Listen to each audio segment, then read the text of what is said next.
Muy buenas tardes, señoras, señores. Bienvenidos al conversatorio Prisión Preventiva, Análisis del Estándar Probatorio y la Debida Motivación. Les damos la más cordial bienvenida a nombre de EFAJA, la Escuela de Formación de Auxiliares Jurisdiccionales y Administrativos de la Corte Superior de Justicia de Lima y del Instituto de Ciencia Procesal Penal, INCIP. Esta tarde nos acompañan los expositores Celis Mendoza Ayma, el doctor Gonzalo del Río Labarte y el doctor Miguel Pizarro Guerrero. El doctor Celis Mendoza Ayma es abogado, magíster en Derecho Penal y doctor en Derecho por la Universidad Nacional de San Agustín de Arequipa, profesor asociado de la Academia de la Magistratura, capacitador del Ministerio de Justicia y Derechos Humanos, capacitador del INCIP, es coordinador del área procesal penal del Instituto de Ciencia Procesal Penal, profesor de pregrado de la Universidad Nacional de San Agustín, docente de posgrado de diferentes universidades. Es actualmente juez de la Corte Superior Especializada en Crimen Organizado y Corrupción de Funcionarios. El doctor Gonzalo del Río Labarte es abogado por la Pontificia Universidad Católica del Perú, doctor en Derecho por la Universidad de Alicante, profesor de Teoría de la Prueba en la Universidad Católica, socio del Estudio Hernández. Y el docente Miguel Pizarro es profesor, doctorando en Derecho por la Universidad Nacional Mayor de San Marcos, magíster en Ciencias Penales por la Universidad de Sevilla, con estudios de especialización en Propiedad Intelectual, Medicina y Derecho por la Universidad de Buenos Aires. Es autor de varias publicaciones, entre estas, Jurisprudencia Constitucional de Habeas Corpus, Sentencias del Tribunal Constitucional, Delito de apropiación ilícita, Cuestiones sustantivas y procesales, Programa de control del crimen, La prueba en los delitos sexuales desde la doctrina y la jurisprudencia. Actualmente es director de ética del Colegio de Abogados de Callao.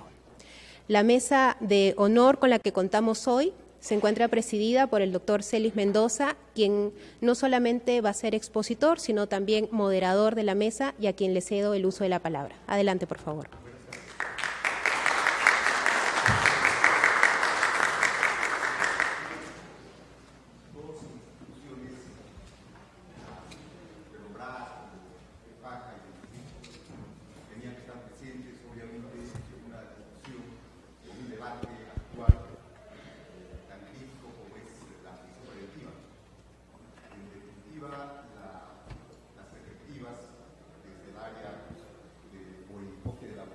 El enfoque del académico y el enfoque del juez son diferentes, pero complementarias.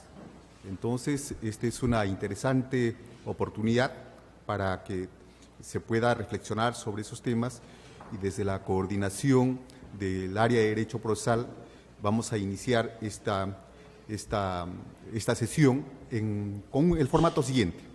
Primero expondrá el doctor Miguel Ángel, luego expondré y finalmente el doctor Gonzalo. De tal manera que al respecto se va a tocar temas específicos bastante puntuales para que estos obviamente sean objeto de seguramente algunas reflexiones puntuales. Dejo con ustedes al doctor Miguel Ángel Pizarro Guerrero.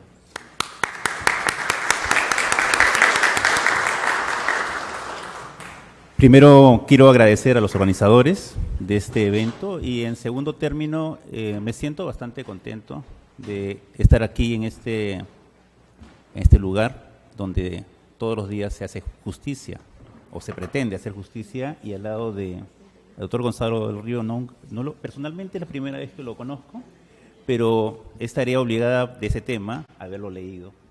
Y he cumplido mi tarea y he leído con mucha pasión y además lo he visto muchas veces por las redes, que ahora es el vehículo de comunicación. Lo respeto intelectualmente por su honestidad, siempre en lo que él dice, ¿no? Y el doctor Celis Mendoza lo he conocido hace poco, pero parece que lo hubiese conocido de toda la vida, ¿no? Con la distancia y el respeto que él es magistrado, yo soy un abogado, creo que también hay puntos de conexión y de comunicación. Bien, el tema del estándar probatorio en la prisión preventiva lo he tratado de estructurar de la siguiente manera. Primero, son 3 estándares, ¿no? Pero solamente voy a referirme a uno, ¿no? Habría un estándar de la motivación en la prisión preventiva que estaría ubicado pues en lo que es una motivación cualificada o especial, conforme lo dice el propio código, y eso no voy a desarrollarlo por razones de tiempo, y voy a referirme a los estándares de los elementos de convicción graves y fundados, y finalmente el estándar de peligro procesal. Y al final haré una visión, digamos, del problema en forma general, ¿no? Así he dividido, y espero que en el tiempo que se me ha asignado pueda decir todo lo que he preparado para ustedes. Muy bien. Hablar de la prisión preventiva, en principio, tal como lo hemos dicho en otros escenarios, es hablar de dos cosas, principalmente, ¿no? Primero, que aquí hay una situación para entender la prisión preventiva más allá de la norma, del código, que hay que ubicarnos en el proceso que estamos viviendo, que en palabras del maestro, ¿no?, del doctor Gonzalo Río, doctor Asensio Mellado, es el inquisitivo revivido. O sea, es indudable que hay un componente de esta ideología inquisitiva que se nota pues en una serie de resoluciones. Y por lo tanto, quienes queremos reivindicar el proceso penal en su origen, queremos reivindicar lo que es la raíz del proceso moderno, que se inició pues con la idea de que hay un individuo frente y solo al Estado, y que este individuo merece garantías para equilibrar un poco la cancha, las oportunidades, ¿no? O sea, el imputado está con su abogado, con su defensa, y al frente tiene a la oposición, que es todo el Estado. Puede ser el fiscal, pero no solamente el fiscal, sino también intervienen otros en determinados delitos, el procurador, el Ministerio de Justicia, si se trata de delitos, el Ministerio de la Mujer, si se trata de delitos, por ejemplo, de violencia. Es decir, el individuo está vulnerable y requiere, por eso se creó un sistema de garantías. Debemos ubicarlos en ese contexto, el debate, si no nos podemos perder.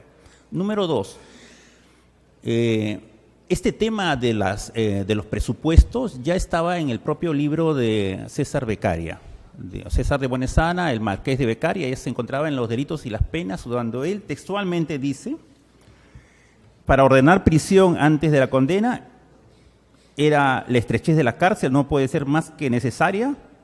Número 1, para impedir la fuga o para que no se oculten las pruebas del delito. Es decir, estaba hablando de lo que ahora conocemos como peligro procesal. 1776. O sea, lo que estamos hablando no es algo nuevo. O sea, no estamos inventando algo, ya estaba en los padres, en los fundadores que inspiraron el sistema procesal. Carrara, Francesco Carrara, gran maestro del derecho, él era muy crítico con la prisión, o lo que se llamaba en ese momento la cárcel, ¿no?, provisional o preventiva, ¿no? Él decía que la cárcel preventiva, antes del juicio de culpabilidad, antes de la condena de fondo, ¿no?, que debería ser la única razón para meter a las personas en la cárcel, suele ser perversa, y decía además que es intrínsecamente inmoral y que por lo tanto era una situación que ahí aparece el otro criterio. Ya estamos hablando de 1800 y tanto, ¿no? Excepcionalidad. O sea, debería ser solamente en situaciones excepcionales. Pero ¿por qué se tienen que hacer estos tipos de eventos? Porque debe haber algo malo, porque es como cuando algo le pasa a las personas, ¿no? Dice que cuando las personas hablan mucho de amor es porque es lo que les falta. ¿Y por qué hablamos tanto de la prisión preventiva? Es porque seguramente algún problema habrá. Según lo que es nuestra, desde la perspectiva de los abogados, pensamos que hay un abuso, hay un exceso. Claro, no hay una constatación empírica. Inclusive alguien sostiene, desde el punto de vista de la Fiscalía y algunos jueces, he escuchado, sostienen que la mayor parte de las prisiones preventivas están bien dadas. Sin embargo, hay también otra oposición donde dice que no es así, que debería compararse cuántas prisiones después son revocadas. Y entonces ahí tendríamos una constatación de que realmente hay un abuso. Partamos de la premisa de que hay un exceso en muchos casos. ¿Okay? Por lo tanto, tendríamos que primero hablar de este estándar de los elementos graves y fundados. Para ello, lo primero que quiero establecer, ¿qué entendemos por un estándar? porque si no partimos de ese punto de vista, de repente no están entendiendo lo que quiero comunicar, ¿no? Cuando hablamos de un estándar, cuando decimos, por ejemplo, el estándar para establecer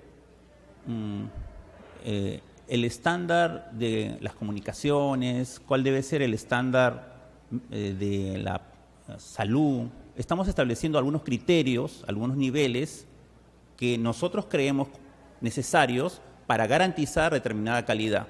Entonces, cuando hablamos de un estándar, en el caso concreto de lo que estamos hablando de la prisión preventiva, estamos hablando de cuándo tomamos por probado algo. O sea, cuando hablamos de un estándar de prueba o probatorio, estamos tratando de señalar cuándo nosotros tomamos por hecho, un hecho planteado como una hipótesis tiene la realización de un hecho probado. En el derecho civil, el estándar es diferente al derecho penal. La pregunta es, ¿por qué siempre se establecieron estándares diferentes? Porque en el derecho civil hay una prueba prevalente y en el estándar de prueba en el ámbito penal, el estándar más allá de la duda razonable, el indubio pro reo en nuestro lenguaje. ¿Por qué se estableció esta diferencia? La diferencia se estableció, es obvio, porque los intereses en juego son distintos. Y el interés que está en juego en una solicitud de prisión preventiva es más valioso que el interés que puede solicitarse en un pedido en un proceso civil. Es por eso que de arranque nosotros entendemos que debe haber un estándar probatorio más exigente. Ahora, esta situación del estándar, obviamente nosotros tenemos que relacionarlo que hay un juego, hay una deliberación entre la libertad y el otro interés que protegemos. ¿Cuál es el otro interés que protegemos? El interés de la sociedad. Porque la sociedad también demanda seguridad. Todos nosotros demandamos también una seguridad frente a una amenaza real de la delincuencia. Ok. Ahora, ¿por qué es necesario un estándar desde mi punto de vista? Tiene que ver con las deficiencias de la justicia peruana. Como sabemos, la deficiencia de la justicia peruana es que es muy dada al formulismo legal. En las resoluciones siempre hay esa tendencia al formulismo legal. Hay un fraseo generalmente que ocurre, que algunos le llaman copy-pega, ¿no es cierto? Y también hay una continua vocación a la severidad. Por lo tanto, un estándar de prueba, desde mi punto de vista, permitiría reducir los errores o distribuirlos mejor. Hay que recobrar la esencia del proceso penal. Los errores se deben distribuir. El error es un hecho natural de la decisión de cualquier persona. Nosotros nos equivocamos, pero la decisión de un juez siempre parte de que puede equivocarse en el momento de aprobar o desaprobar. Puede haber un error en negativo o en positivo. La pregunta es, históricamente, ¿cómo se distribuyó el error? Surgió la frase, más vale tener a una persona que sea culpable, presunto culpable, en libertad que a un inocente en la cárcel, ¿no? Entonces, históricamente la distribución del error se hizo siempre en favor del imputado y partimos de esa premisa. Hay un error, si hay una duda, una vacilación ante una situación de otorgamiento o no de prisión preventiva, el juez, involucrado en esa situación, decide por la libertad y no por la prisión. Ahora, esta hipótesis requiere entonces de un grado de probabilidad en la certeza, ¿no? ¿Cuál es la probabilidad que se estableció? Con respecto a la probabilidad, la Corte Suprema estableció que era una alta probabilidad. Y la definió con más exactitud en la sentencia plenaria 01-2017, cuando señaló que era una sospecha grave. Desde mi punto de vista, ¿cuál es el problema de esto? El problema es que, sea sospecha grave o alta probabilidad, el problema es que no nos permite definir realmente cómo con qué vara vamos a medir cuando estamos ante una alta probabilidad o una sospecha grave.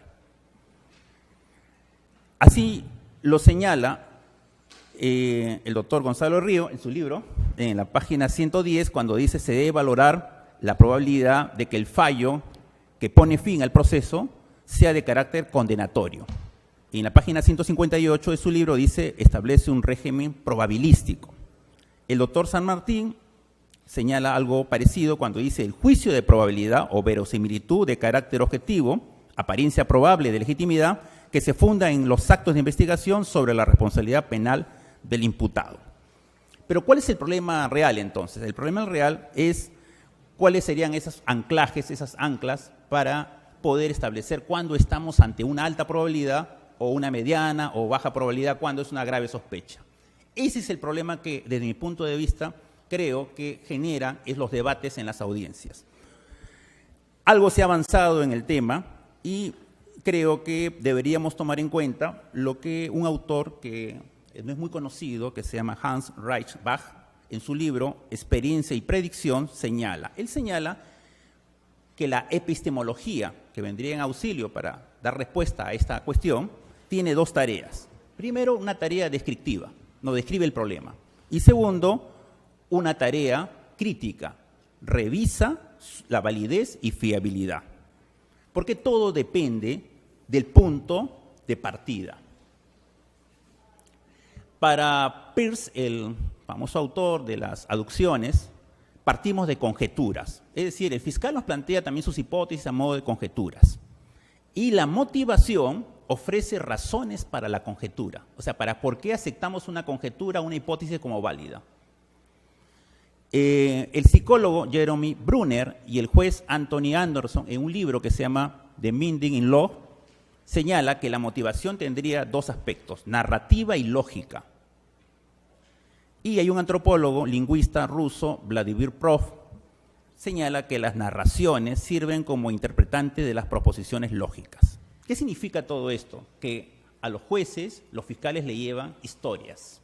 Solamente que no son historias a modo de novela, sino son historias que tienen que acreditar con elementos probatorios. Pero estas historias, tal como son planteadas, tienen un sesgo o pueden llevar a unos errores en el momento de interpretar la narración. Por lo tanto, los criterios objetivos que como anclas deben servir para valorar y establecer este estándar son dos, la fiabilidad y la credibilidad. De tal manera, Jordi Ferrer, en página 155 de su ensayo Presunción de inocencia y prisión preventiva, señala, un elemento de convicción es fundado cuando resulta fiable, probatoriamente, es decir, cuando ha sido corroborado por otros elementos y o cuando por sí mismo es portador de una alta fiabilidad en sus resultados. Ejemplo, un ADN en sí mismo es portador de una alta fiabilidad. Una declaración de un colaborador eficaz o un presunto aspirante a colaborador eficaz tiene validez, pero tiene también poca fiabilidad. O sea, no es un tema de si es válido o no es válido en la audiencia de prisión, sino qué fiabilidad, qué certeza, qué exactitud nos brinda esta información para que el juez tome una decisión acertada. Entonces, cuando el Código Procesal Penal señala elementos graves y fundados, en el caso de fundado se está refiriendo a fiable probatoriamente. Ahora, sobre grave, en el mismo sentido, son aquellos elementos que tienen un poder muy grande incriminatorio. Vinculan al acusado con el delito. Las declaraciones pueden vincularlo, correcto. Pero el asunto es si estas declaraciones, en el análisis de los fundados y graves elementos, creo que esto ha sido anotado por el profesor Castillo Alba en un trabajo, cuando señala que hay un error generalmente en las resoluciones, cuando grave y fundado los toman como si fueran elementos sinónimos, cuando son diferentes. El legislador le ha dado un diferente contenido. Fundado, fiable. Grave, que le otorga mayor corroboración por el peso que tiene estos elementos. Ahora, con esto terminaríamos la primera parte del elemento, lo que se refiere a elementos probatorios o elementos de convicción. Ahora voy a referirme al estándar del peligro procesal. El estándar está establecido en el artículo 268 del Código Procesal Penal C, cuando textualmente dice que el imputado, en razón a sus antecedentes y otras circunstancias del caso particular, permita colegir razonablemente, que tratará de eludir la acción de la justicia o obstaculizar la averiguación de la verdad. Artículo 270. Sobre el peligro de obstaculización se tendrá en cuenta el riesgo razonable. En estos dos artículos encontramos que aparece una palabra, razonable. Y entonces, desde mi punto de vista, y creo que compartido por muchos, ya aparece el estándar del peligro procesal, que no sería el mismo estándar del primer elemento. El estándar sería la razonabilidad del riesgo. Es decir, el juez tiene que ponderar si el riesgo que es planteado por los elementos que le lleva el fiscal son razonables y que les pueden hacer inferir que va a fugar o va a perturbar la actividad probatoria. Ahora, sobre esto hay que hacer una pequeña distinción entre razonable y racional. Racional se refiere textualmente a algo que tenga, ¿cierto?, razón, racionalidad, legalidad. Es decir, creo que podemos encontrar aquí otro de los errores en las resoluciones judiciales. Son racionales, porque se están refiriendo a algo, es un hecho pues lógico.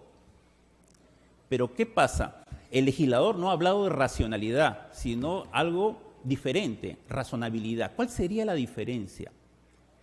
¿Cuál es la diferencia entre ser razonable? Bueno, desde mi punto de vista, lo razonable tiene que ver con otras consideraciones. Algo es razonable, vamos a diferenciar poniendo un ejemplo para que se pueda entender lo que quiero expresar, ¿no? Creo que todos pueden entender que cuando se han enamorado o aman a una persona, es poco razonable muchas veces, pero, ¿no es cierto?, y es menos racional. Inclusive el poeta Luis Hernández, el poeta peruano trágicamente muerto, él decía en un poema que el amor es una ecuación irracional, ¿correcto? Los jueces tienen que ser racionales, pero tienen que ser razonables. Desde mi punto de vista, esta es una situación muy compleja porque el juez se mueve en una incertidumbre, porque está ante una situación que puede ser interpretada. Una misma moneda tiene dos caras. Por ejemplo, una persona que se va de viaje, ¿correcto?, pero se siente inocente, es un turista. Pero una persona que le imputa un hecho y se va de viaje, está fugando. Una persona que que es soltero, porque así lo ha decidido y ahora de repente ya la gente no se casa tan pronto, es un peligro porque como no tiene hijos, o de repente o es estéril y no tiene hijos, entonces el fiscal presenta como un elemento, ¿no es cierto?, que nos hace inferir que va a fugar. O una persona, no sé, ha tenido la oportunidad de viajar mucho, dice, tiene muchas entradas y salidas, o tiene muchos amigos. Es lo contrario, y si no tiene, si es pobre está fregado, ¿no?, porque si vive una situación muy distante, no tiene cómo probar, ¿no? Entonces, y hay cosas ya que lindan con lo extremo, ¿no?, que comentábamos en la antesala con el doctor Celis, ¿no? Por ejemplo, ¿no?, un fiscal imputa como un peligro procesal de grave perturbación que el abogado del imputado había hecho una queja contra el fiscal. Dice, está perturbando la actividad porque me ha quejado, ¿no es cierto? Y así, ¿no? Y podemos, la colección de argumentos es enorme, ¿no? Entonces, ¿cuál es el problema? El problema, yo creo, es que tenemos que otra vez establecer cuáles son los anclajes en este caso, de este segundo estándar del peligro procesal. Para esto acude en nuestra ayuda el profesor González Laguerre. él propone criterios de racionalidad epistemológica para establecer estas inferencias con corrección. ¿Cuáles serían? Respecto a las pruebas o indicios, debe examinarse, primero, igual, si son fiables. Número 2, si son variadas. Y número 3, si son pertinentes.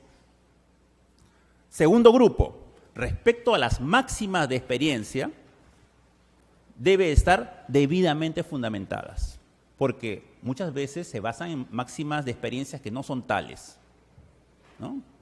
Lo vemos a diario, ¿no? Por ejemplo, cuando se citaba el libro que hace poco he publicado sobre los delitos sexuales, es muy frecuente que se establecen máximas de experiencias que no son más que mitos. Por ejemplo, los niños no mienten, los borrachos tampoco, ¿no? Bueno, tengo un amigo que le gusta mucho el licor y es muy mentiroso. Entonces, o sea, esas máximas de experiencia tienen que ser revisadas, debidamente fundamentadas, ¿no? En el caso de que se establezca una regularidad probabilística, esta debe ser elevada también. Y finalmente, González Laguerre dice, respecto a las hipótesis, se deben establecer los siguientes requisitos. A, la hipótesis no debe ser refutada por ninguna prueba. B, el grado de confirmación. C, su coherencia. Y esto es lo más importante, ¿existen otras hipótesis alternativas, plausibles? Es decir, tenemos que esta primera mirada de las inferencias es muy importante para establecer cuál sería un anclaje potente, importante, para evitar estos excesos o abusos en los otorgamientos de la prisión preventiva. Ahora, para ir terminando, ¿cuáles son los criterios entonces de razonabilidad? Propongo lo siguiente.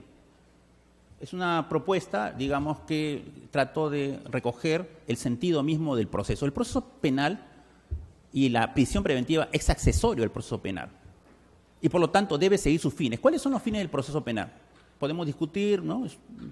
Pero generalmente todos coinciden que son dos y le han agregado un tercero. Uno es la averiguación de la verdad. Número 2, que se haga efectivo el cumplimiento de las sanciones.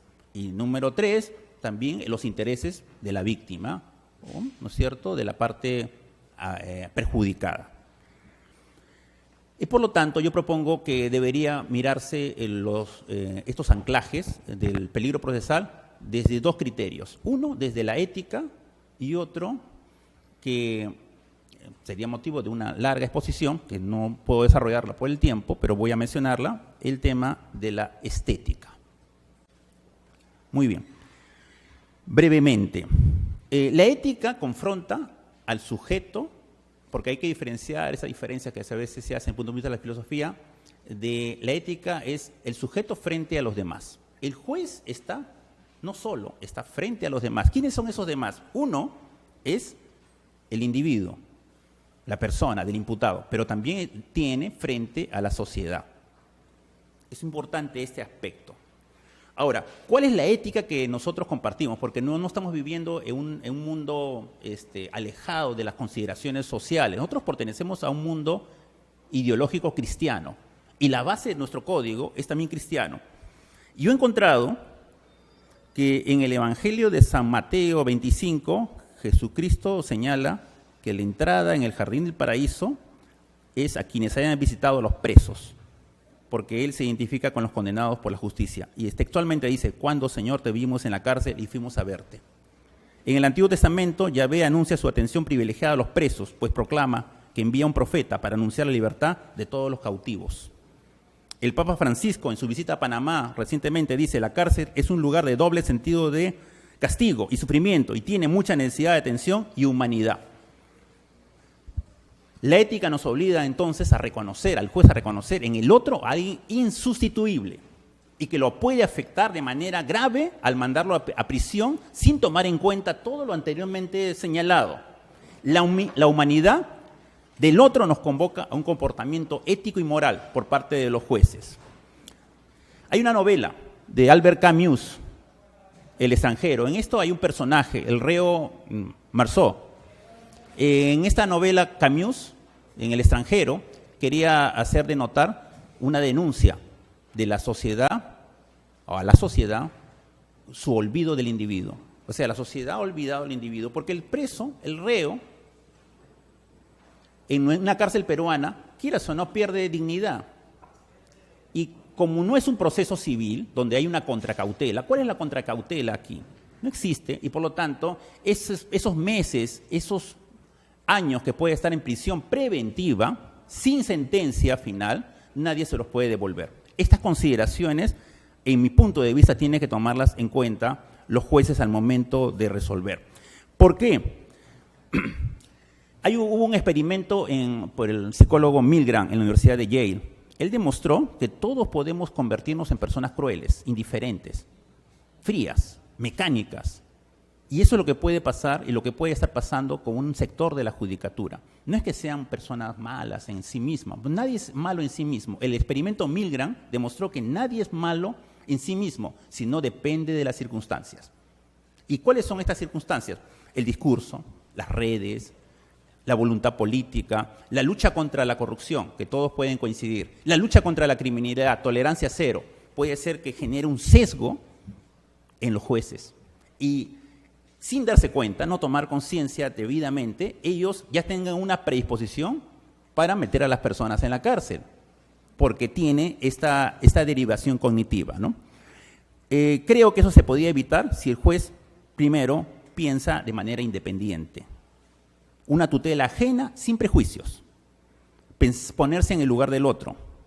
Es lo que Hannah Arendt decía, un modo de pensar representativo.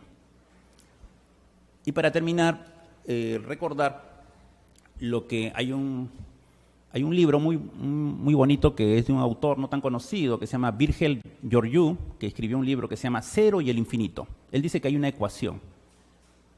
En esta ecuación, para los intereses del Estado, el individuo es un número, no representa nada, es un número más. O sea, cuando hablamos que hay 90.000 presos, es un número más. No nos representa nada porque no nos conmueve ni nos interesa, al contrario, a veces nos reconforta porque ¿quién no ha sufrido un robo? ¿Quién no ha sufrido algún ataque a su integridad por una delincuente? Y siente que son personas que algunos piensan inclusive que no deberían existir.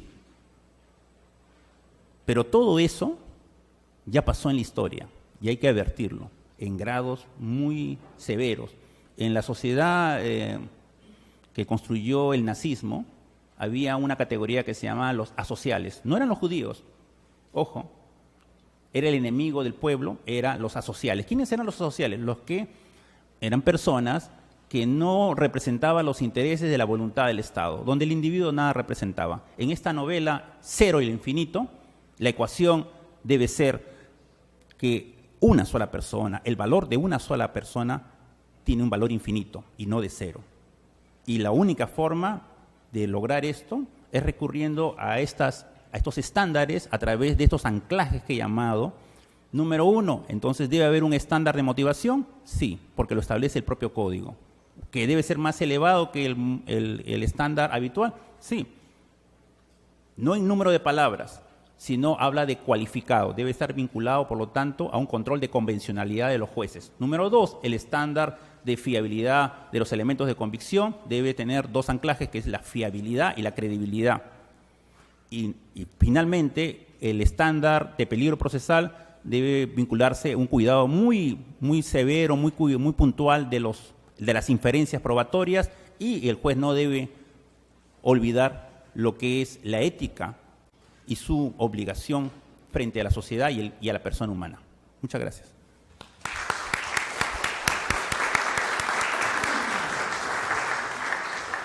Bien. Me corresponde abordar el tema de la prisión preventiva desde la operativa de la interpretación. Por eso es que me voy a ceñir básicamente a los dispositivos normativos, pero primero planteando un tópico o un lugar común a partir de la cual nosotros como hombres de derecho podemos comunicarnos y donde obviamente tenemos un axioma que es indiscutible. Por lo menos eso es lo que se señala, la Constitución. El artículo 146.1 precisa que el Estado garantiza la independencia de los jueces. Así dice, la independencia de los jueces. Pero seguidamente señala que los jueces son independientes, pero con un término bastante fuerte que a veces pues, no se comprende, creo, en su real dimensión. Dice, en tanto esté sometido a la Constitución y a la ley. Esto es importante, porque si hablamos de un sometimiento a la Constitución y a la ley, estamos hablando de una independencia, pero una independencia vinculada, de tal manera que el juez no puede jamás justificar o explicar sus decisiones conforme a su criterio o conforme a su parecer. No, eso no corre si es que de pronto lo enfocamos desde la perspectiva de esta independencia, ¿cierto? Pero sometida, el sometimiento. Acá no puede de ninguna manera admitirse algunas justificaciones, vuelvo a reiterar, en el sentido de jueces de cualquier nivel, al justificar sus decisiones con que es su criterio, es su parecer, y a veces tratar de excusarse refiriendo que ya segunda instancia pues resolverá, o las instancias superiores. No, los jueces de todas las instancias están sometidas a la Constitución. En segundo lugar, cuando se hace referencia a los dispositivos vinculados a la prisión preventiva, casi focalizamos la atención en lo que aparece en la diapositiva, el artículo 268.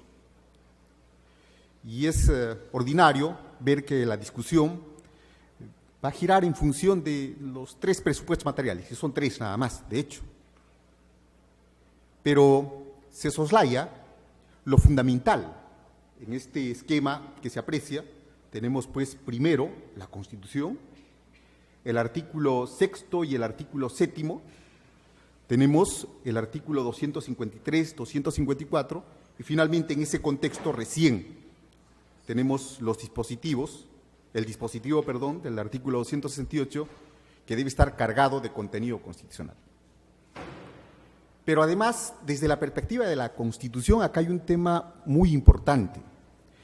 El artículo 139.9 y el artículo 139.11 establece el único método, y voy a emplear en sentido amplio este término método, de aplicación de la ley penal y de la ley procesal penal.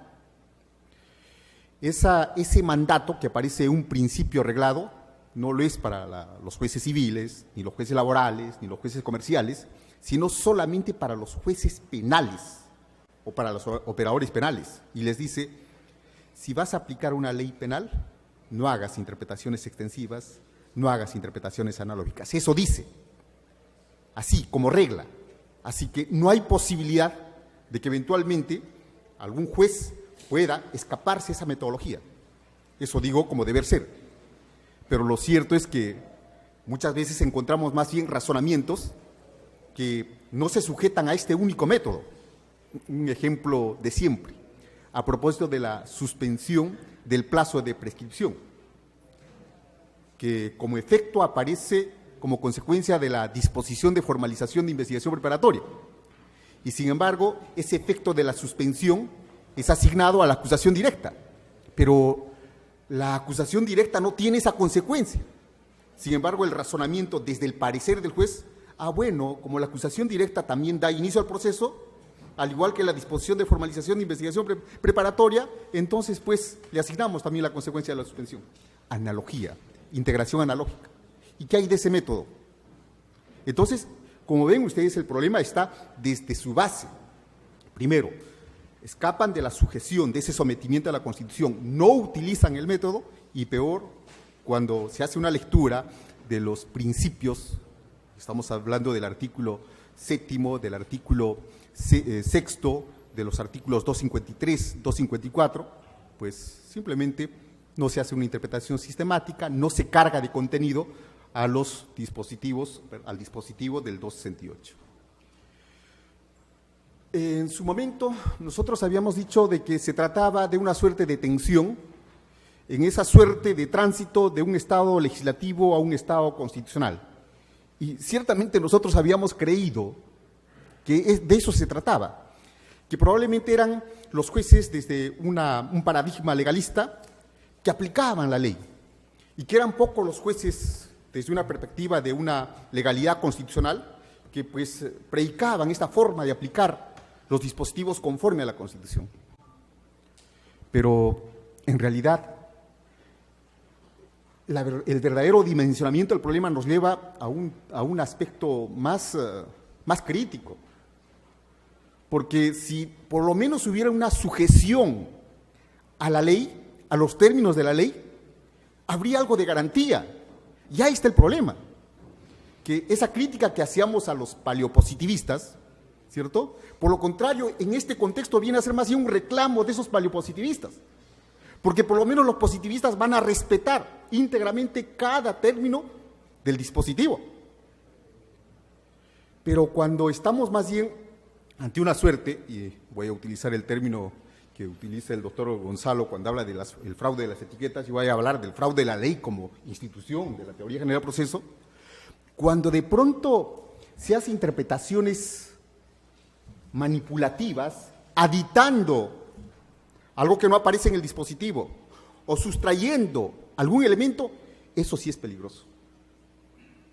Eso es peligroso, porque ya no hay una interpretación de lo que señala el dispositivo, sino lo que estamos haciendo es adicionar algún término inexistente o en todo caso sustraer alguna de las exigencias para en función de ello adjudicarle un sentido conforme a mi parecer, conforme a mi criterio, conforme a mis miedos, conforme a mis criterios tal vez de ser héroe nacional, conforme a cualquier necesidad, pero no conforme a la sujeción de la Constitución. Ahí está el problema. Cuando hacemos una lectura del artículo 268 y pues nos ceñimos a lo que señala en el primer presupuesto, dice que existan fundados y graves elementos de convicción para estimar razonablemente la comisión de un delito que vincule al imputado como autor o partícipe del mismo. Y de pronto surgen los cuestionamientos a si se debe o no sentar bases respecto de la imputación del hecho punible. ¿Qué ha pasado? ¿No están leyendo lo que dice expresamente para estimar razonablemente la comisión de un delito? ¿Y un delito no es un hecho típico, antijurídico y culpable? ¿Y de dónde aparece el cuestionamiento si se debe o no sentar las bases de la imputación? ¿De dónde aparece el cuestionamiento que no es un escenario para discutir tipicidad? ¿De dónde aparece el cuestionamiento para señalar que eventualmente no debe discutirse una causa de justificación o una causa de exculpación? Porque así como ustedes están presentes, estamos leyendo y dice razonablemente la comisión de un delito. Y un delito es un hecho, un delito es la imputación del hecho punible. Pero estamos en ese escenario.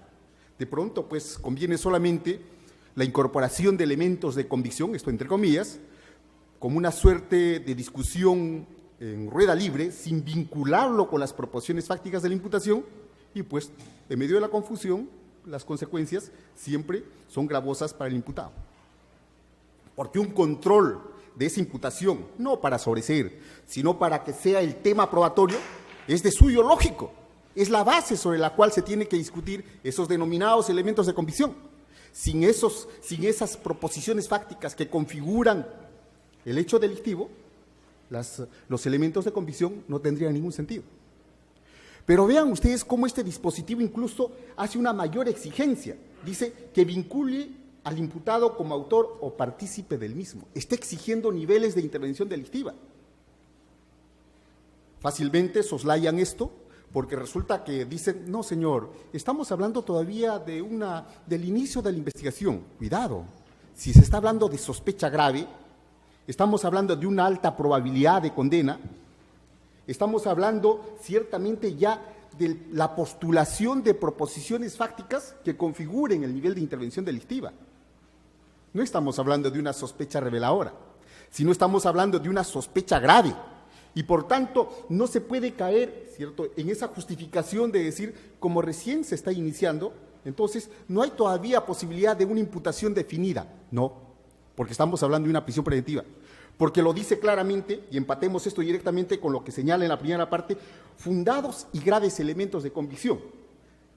Fundados y graves elementos de convicción. ¿Respecto de qué? de la imputación. ¿Respecto de qué? Del nivel de intervención delictiva. ¿Y cómo así entramos a una discusión banal si se debe o no cuestionar la imputación? Reparen, obviamente esa interpretación es sesgada y no es de la ley, sino simplemente suprimen este término del delito como tal para no entrar a una discusión de tipicidad. Y esto sí puede generar problemas, porque en un contexto de interpretación conforme a mi criterio, conforme a mi compromiso de lucha contra el terrorismo, contra la corrupción, contra los violadores, seguramente, arropados en este contexto, cuando se entre al juicio de fundabilidad, tal vez las cosas ya sean muy tarde. Y eso sí va a ser problemático.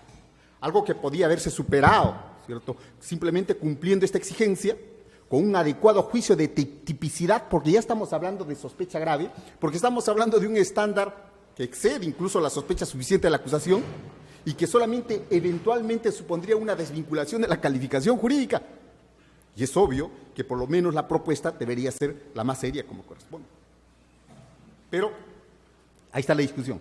Y todavía encontramos algunas casaciones donde el tema de discusión viene a ser si se puede sentar bases o no conforme a la imputación cuando este es el núcleo.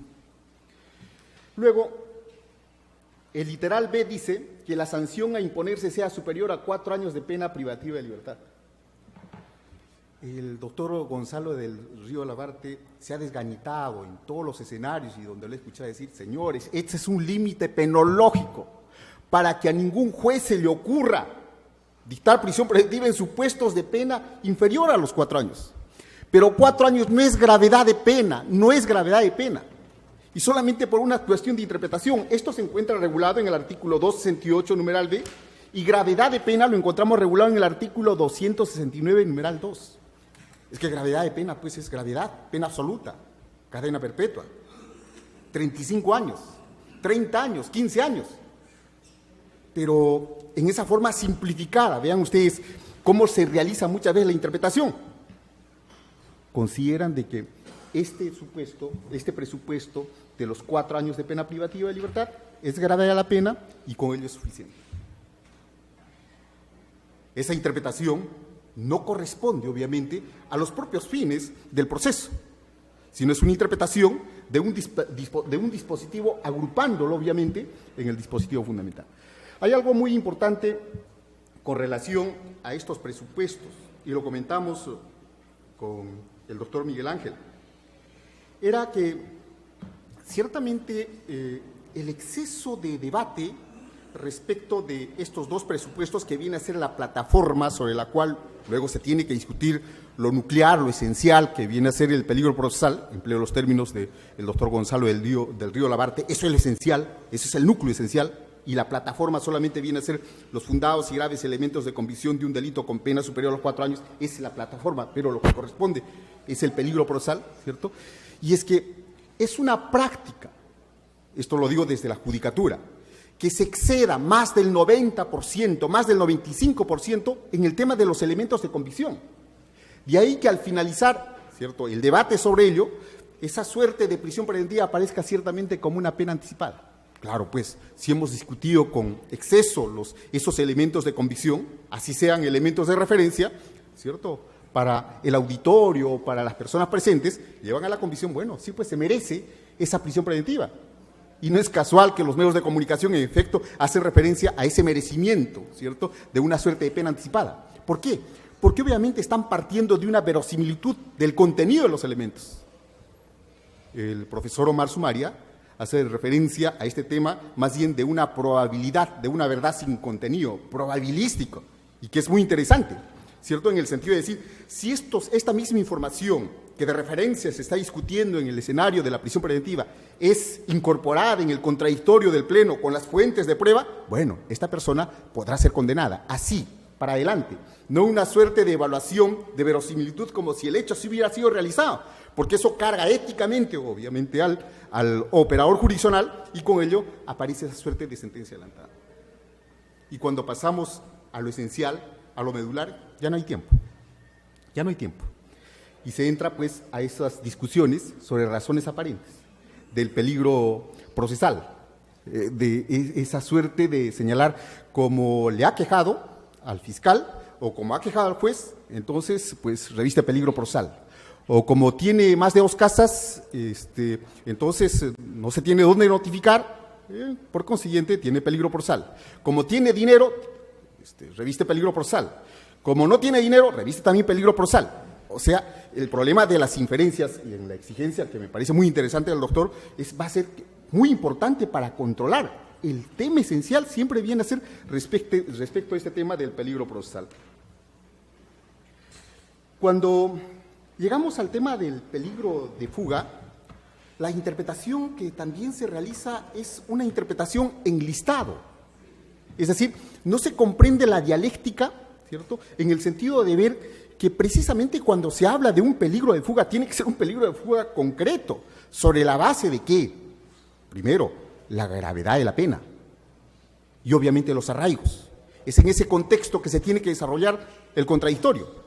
Pero lo que vemos en la práctica más bien es una suerte de interpretación lineal y se comienza a discutir clasificatoriamente los arraigos, los 3 arraigos.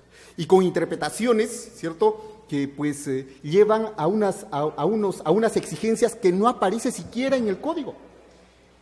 Dice, el arraigo en el país del imputado, determinado por el domicilio, residencia habitual. No dice que tenga una propiedad, un inmueble, eso no señala. Dice, el asiento de familia y de sus negocios, el asiento de su familia, no está exigiendo que tenga hijos. Si no puede tener simplemente su padre, puede ser una familia por afinidad. Luego hace referencia de sus negocios o trabajo. No hay exigencia que tenga que existir un vínculo formal. Puede ser un ambulante o un país tan informal como el nuestro. Pero pues esto se va cubriendo con esas exigencias que no aparecen en el dispositivo. ¿Por qué? Porque evitan precisamente esa ponderación que se debe dar entre esos 2 criterios fundamentales, la gravedad de la pena y los arraigos. No voy a comentar lo referido al numeral 5 de este artículo 269 de la pertenencia del imputado a una organización criminal o su reintegración a la misma, porque ya hemos visto cómo simplemente sobre la base formal de que a una persona le atribuirían pertenencia a la organización criminal y eso sería suficiente para que se infiere el peligro procesal, sin considerar la finalidad o el objeto de esa organización criminal. Bien. Regreso nuevamente con lo que empecé. Se trata de un problema de interpretación y esto está directamente vinculado con la operatividad de los jueces al hacer estas interpretaciones. Los jueces que eventualmente solamente se queden en este último círculo del artículo 268 y pues asignan sentido normativo conforme a sus criterios y no se sujetan al artículo 253, 254, 255 que regulan los principios de las medidas coercitivas, no se vinculan al artículo 6 o al artículo 7 del título preliminar, no se vinculan a ese método de aplicación de la ley penal y no están sometidos a la Constitución, entonces acá hay un problema. Y digámoslo en voz alta. Bueno, esa perspectiva de transitar a un Estado constitucional, pues es un deber ser. Y que en este momento lo valioso más bien es esas perspectivas todavía positivistas, exegéticas, porque por lo menos desde esa perspectiva respetan cada uno de los términos con los cuales están construidos los dispositivos. ¿Qué es lo que tenemos? ¿Qué es lo que de pronto hace generar una crisis del propio Estado de Derecho? Cuando simplemente en esas interpretaciones se manipulan, aditando o sustrayendo los elementos. Si por lo menos habría una exigencia de la interpretación literal, miren, literal, nada más que literal, creo que habríamos avanzado bastante. Porque desde esa perspectiva, los jueces tendrían que justificar internamente como corresponde ese hecho y ver si se subsume en el supuesto de hecho de la norma procesal. Por lo menos es una exigencia válida. Porque si es que no hay esa sujeción a esa subsunción para ver si está justificado externamente, entonces es obvio que las decisiones se van a extraviar y estas solamente van a poder ser explicadas desde un contexto de explicación. Los verdaderos móviles, los miedos, los temores, las necesidades de reconocimiento, los traumas, los dramas que puede tener el juez internamente y que son los que explican, pero que no justifican una decisión tan grave como es la prisión preventiva. Hay necesidad de sujeción a la ley y con mayor razón a la Constitución, pero por lo menos a la ley. En este contexto creo que es lo más garantista que se puede reclamar. Muchas gracias.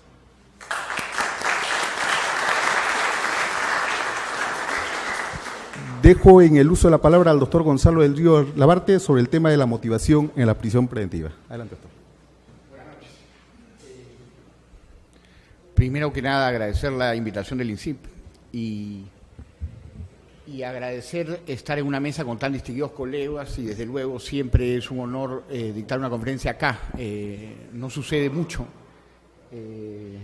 uno tiene pocas opciones de hacerlo y estamos perdiendo un poco el reconocimiento del ritual, que es una de las cosas que creo que de las que también les voy a hablar, la consideración de una cuestión que yo siempre reclamo últimamente, que es volver a las bases. Uno de los grandes problemas es que ya no somos tan jóvenes y los jóvenes que vienen detrás empiezan a empaquetar siempre cierta lógica procesal de litigación que está empezando a perder de vista la verdadera noción del problema. Yo celebro que tanta gente venga a una conferencia en la que la palabra litigación oral no esté en los anuncios, ¿no? Porque ya casi hablar del derecho procesal o del derecho penal, por cierto, que vamos de mal en peor, es una quimera, una cuestión del pasado, y hablar de la litigación oral es una cuestión del futuro. Y sobre todo hablar de la cuestión de la litigación oral, que es una cuestión pragmática, necesaria, por cierto, útil, vital, pero que requiere conocer un conjunto de presupuestos antes de, es decir, un litigador oral que no conoce de las bases del derecho, desde la teoría del derecho hasta el derecho penal y procesal penal, es un sofista, un retórico,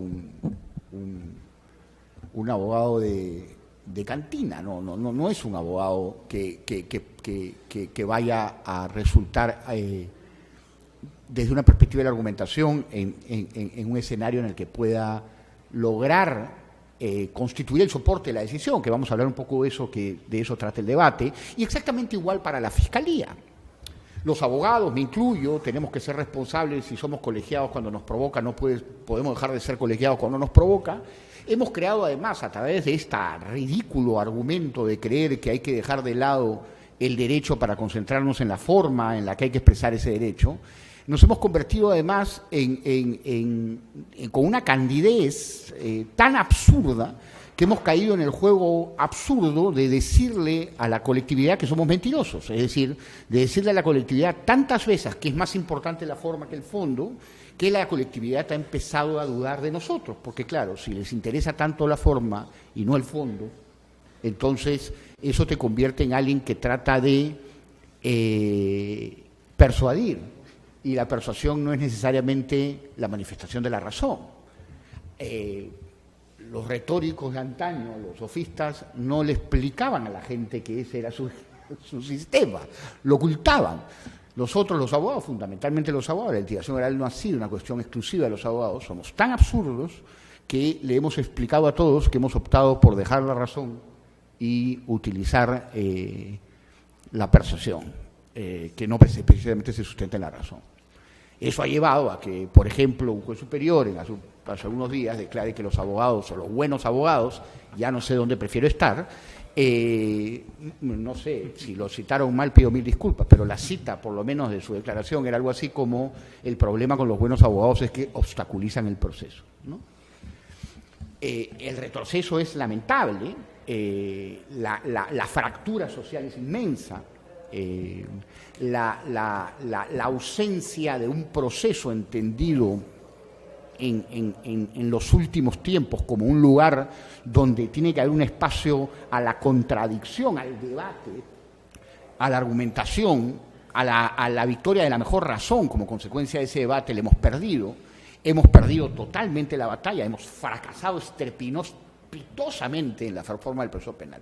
Pero a pesar de ese fracaso estrepitoso de la reforma del proceso penal, dentro de este ámbito de la retórica, del absurdo, del así estamos bien tan peruano, de para qué, estamos bien así, déjalo así, no solamente estamos entre un fracaso absoluto, cosa que digo hace bastante tiempo y cada vez me llaman menos a conferencias, gracias por invitarme a esta, porque ya no soy el positivo, el que era también yo cuando empezó la reforma, Y este es el problema, yo creo, estructural más grave.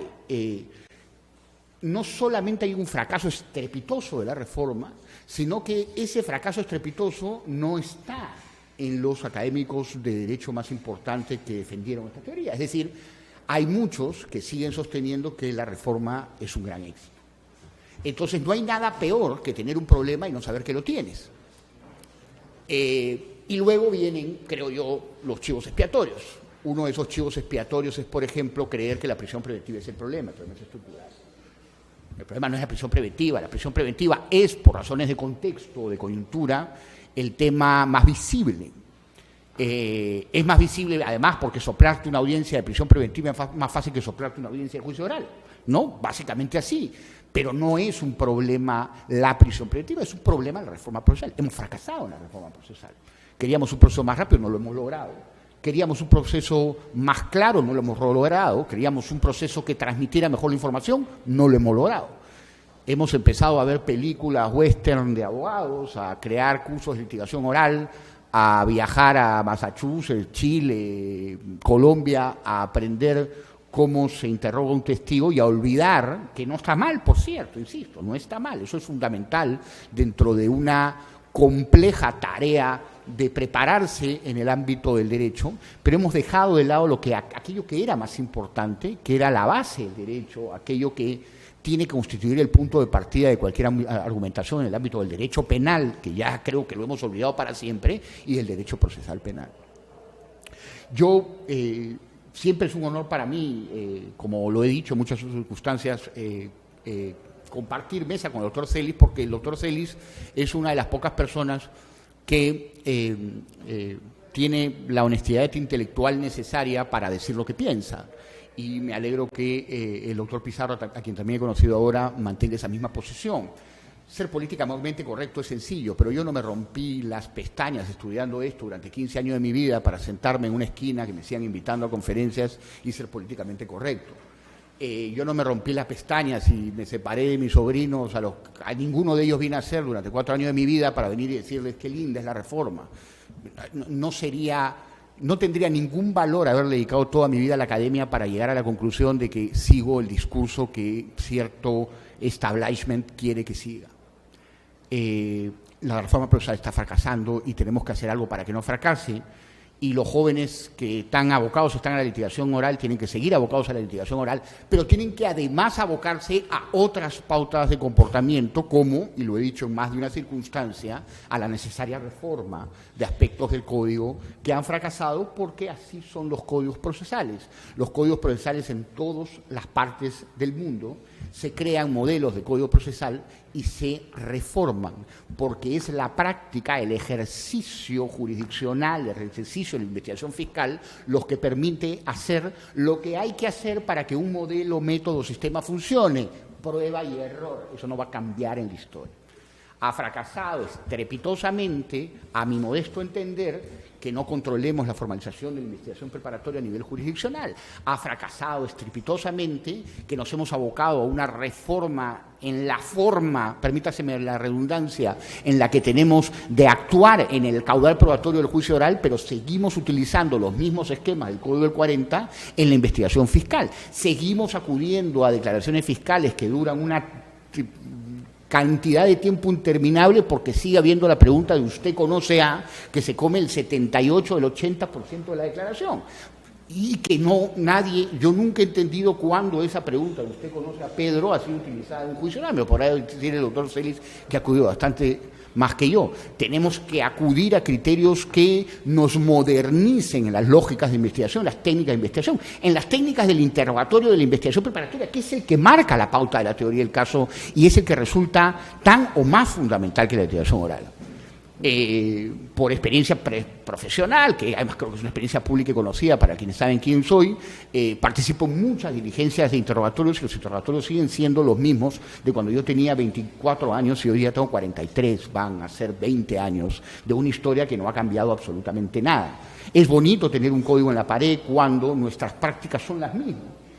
Y es bonito tener un código en la pared cuando nuestra capacidad de crítica a ese sistema la hemos perdido sobre la base de sentirnos modernos, astutos o sentir que el proceso adversarial que nunca hemos tenido, como dijo el doctor San Martín, y hay un montón que se murieron en las redes, como si hubiera dicho algo que para morirse, nunca lo hemos tenido, no existe, no tenemos concepto de proceso adversarial, tenemos un acusatorio que en muchos aspectos, y se los puedo probar científicamente, les puedo asegurar que el antiguo código incluso mejor que este en ciertas pautas de comportamiento. Tenemos que volver a las bases del sentido crítico de la dogmática y volver a las bases que hicieron que quienes podemos o quienes puedan haber constituido una referencia en el ámbito del derecho, que era leer a los de siempre, que era leer derecho procesal, que era leer en materia de evidencia, que era mirar legislación comparada, que era razonar a partir de la legislación comparada.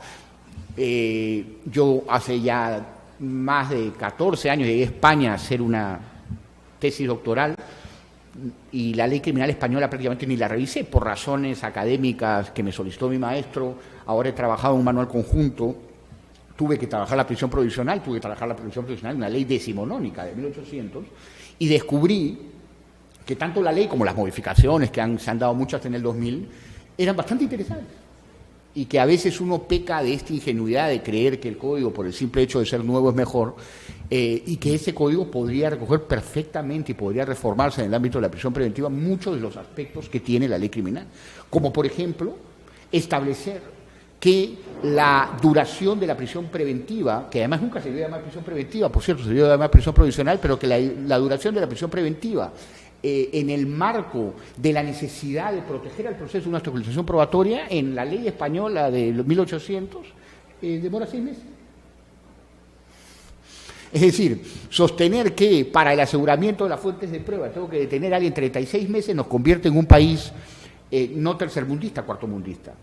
¿Algo como eso tendría que ser modificado? Sí, algo como eso tendría que ser modificado. ¿Alguien se va a atrever a modificarlo? No. ¿Por qué? Porque este código es maravilloso. No sé, una cuestión tan elemental como esa. Entonces, yo siempre lo que digo cuando mis queridos amigos me llaman a dictar una conferencia es: voy a volver a hablar de la prisión preventiva como si yo no hubiera sido profesor de Derecho Procesal durante 20 años, o sea, es el único tema del que sé hablar, pero el otro tema que digo es necesario que siga hablando sobre la prisión preventiva. ¿Es en realidad algo que tenemos que entender?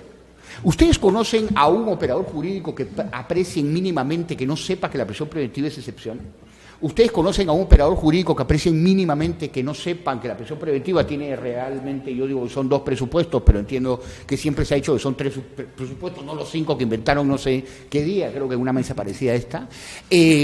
¿Alguien cree que la prisión preventiva no cumple una función cautelar? ¿Que su propósito no es evitar la fuga y la obstaculización de la actividad probatoria? Tengo alumnos de 24 años que lo saben. ¿Alguien no ha leído sobre el tema? Tengo mi socio, el doctor Hernández, y socio principal del estudio, y al que podría llamar mi jefe eventualmente, hoy en día, por razones profesionales, tiene que mirar varios casos conmigo y se ha dedicado toda su vida al derecho societario, al derecho corporativo. Nunca leyó un libro de procesal penal, probablemente un curso de procesal penal que llevó en los años 90. Y él sabe perfectamente cómo funciona una prisión preventiva. Sabe perfectamente cómo funciona una prisión preventiva. Puede que la prensa no lo sepa, puede porque no lo tienen por qué saber, puede que los ingenieros no lo sepan, pero yo ya no conozco un abogado que realmente tenga dudas sobre la configuración de la prisión preventiva. Seguir insistiendo en lo mismo y seguir trasladando información sobre aspectos que hemos archidiscutido es una cuestión que yo siempre pongo como problema, porque el problema no está en hablar sobre la norma, sino el problema está en hablar en cómo aplicamos la norma. Y la norma la aplicamos de una manera tan nefasta porque hemos destruido el procedimiento, porque hemos sido incapaces de generar una síntesis en el debate de la prisión preventiva, porque creamos unos debates de una distancia absolutamente absurda, y eso, porque de eso se trata, la ley existe con un propósito, ese debate interminable, confuso, largo, tedioso, no ayuda a la motivación, porque la motivación tiene que ser consecuencia del debate, por eso lo pusimos ahí. Si el debate dura 14 horas y media, olvídense. El problema no es un problema de entender los presupuestos, el problema es entender de cómo estamos haciendo para crear el ejercicio que el Código Procesal Penal establece para crear un procedimiento que conduzca a una debida motivación. Y yo ya lo he repetido varias veces. Soy el único que lo dice, por cierto. El único que lo dice. Que algún valor tengo porque he escrito un libro que algunos leen, pero no lo dice nadie más. Si queremos mejorar la motivación de la prisión preventiva, y la motivación de la prisión preventiva es el que está siendo nuestro problema, no la ley, que también podríamos modificarla, pero es la motivación de la prisión preventiva, tenemos que mejorar el debate. Y los jueces tienen que entender que la auto de prisión preventiva tiene que ser consecuencia de ese debate, no de lo que ven en la televisión, lo que ven en la portada del periódico. ¿Cómo hacemos para que la motivación de la prisión preventiva, de la autoprisión preventiva, sea consecuencia del debate? Primero, redúzcanlo, por el amor de Dios, no puede ser tan difícil. Porque un debate de 14 horas no lleva a ninguna parte. Entonces, ¿qué hacemos para reducirlo? Vamos a la legislación comparada, vamos a la experiencia comparada. No creamos que tenemos el mejor sistema del mundo, que somos adversariales y que el día de mañana vamos a aparecer el proceso inglés. No somos el proceso inglés. Ese es un dato básico de la realidad. Empecemos a buscar soluciones pragmáticas. El acuerdo plenario que realizaron en la Corte Suprema, al que no me llamaron, por cierto, tengo 10 años estudiando esto, me llamó, ¿no es cierto? Escuché una serie de debates que en verdad, y con todo respeto lo digo, no van a dar solución al tema, porque tenemos que atravesar por decisiones que tengan que ver con modificar cómo estamos operando. Ya que les gusta tanto la litigación oral, ocúpense de cómo funcionan los debates y cómo están funcionando los debates en la prisión preventiva.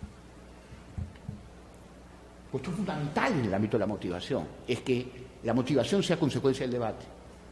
Un debate de 14 horas no funciona. 2, que la resolución sea oral es una cosa que es un desastre. Pero es facilísimo darse cuenta que es un desastre. Mi mamá nunca entraba a una clase de Derecho y cuando la ve en la televisión entiende que es un desastre. Dejen de defender la resolución oral. La resolución oral no funciona. No ha funcionado nunca.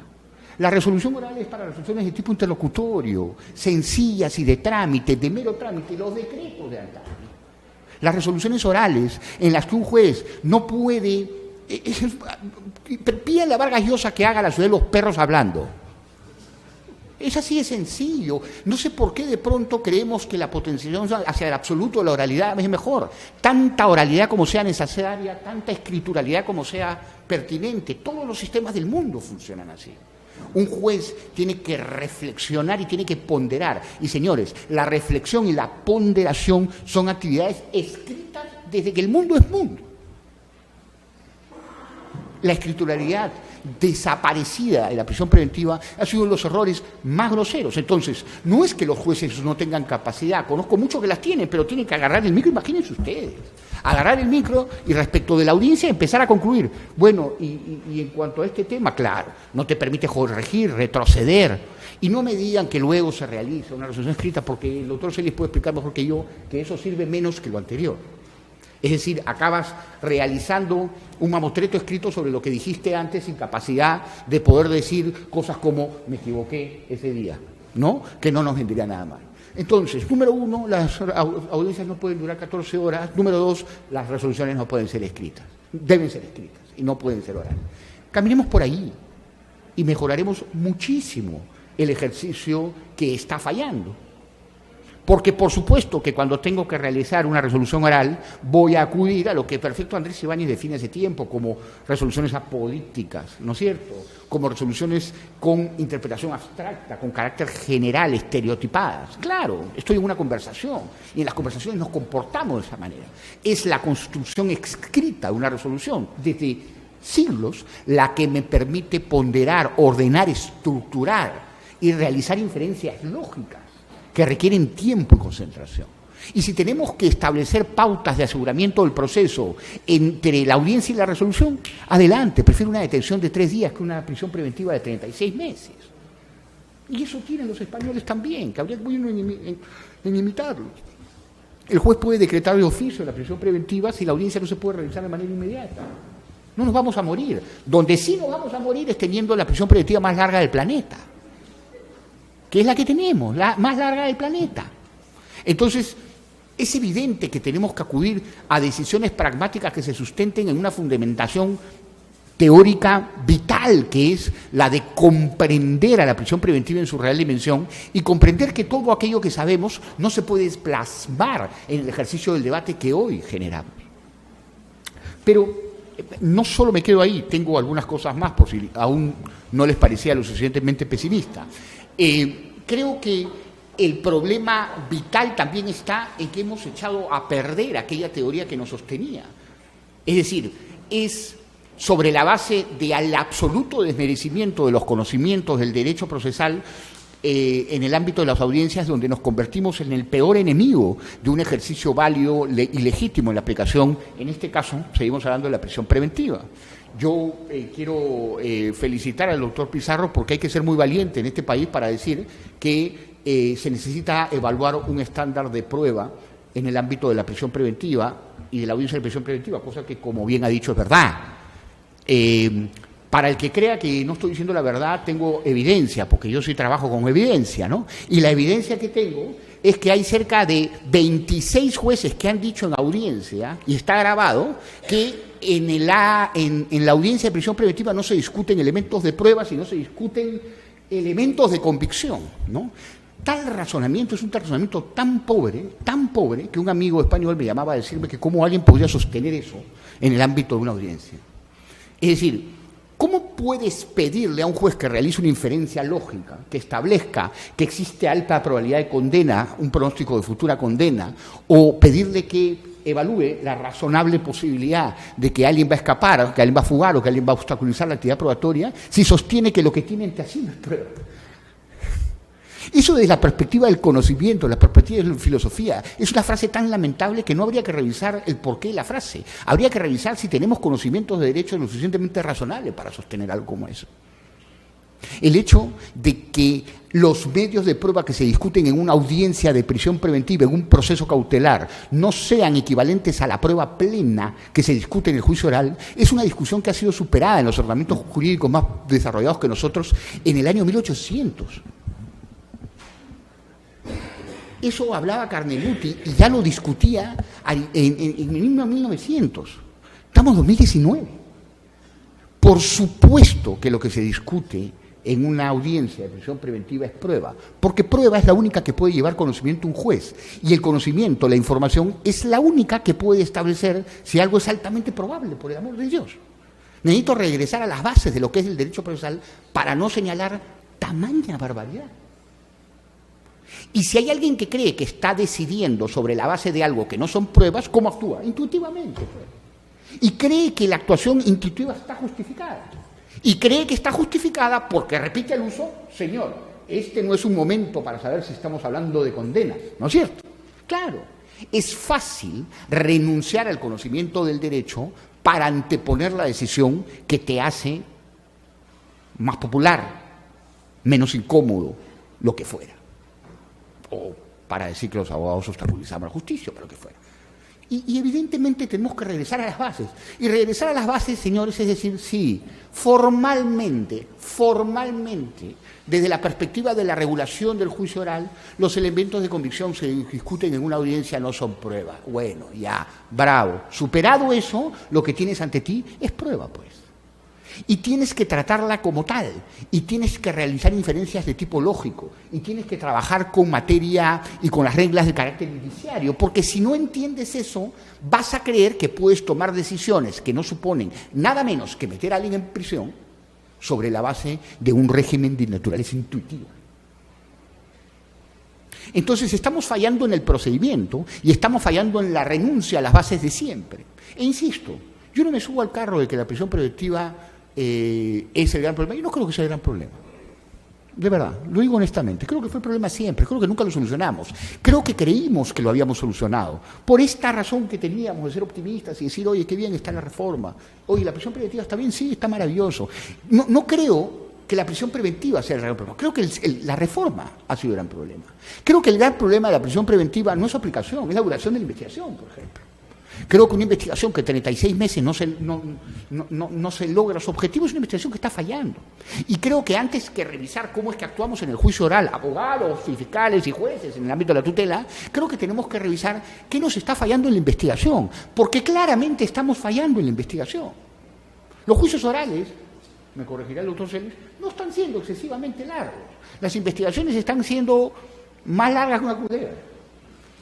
Entonces, Hay que mirar, hay que reacomodar, hay que ver qué necesita, desde luego, la Fiscalía, que está haciendo un gran trabajo, y todo hay que decirlo, en el ámbito de la implementación. Y hay que regresar a las bases, y hay que regresar a una posición crítica del proceso. Y hay que ver lo que hay que modificar, pero hay que entender lo más importante de todo en el ámbito del derecho procesal. Hay que entender qué es lo que tenemos que cambiar nosotros como personas.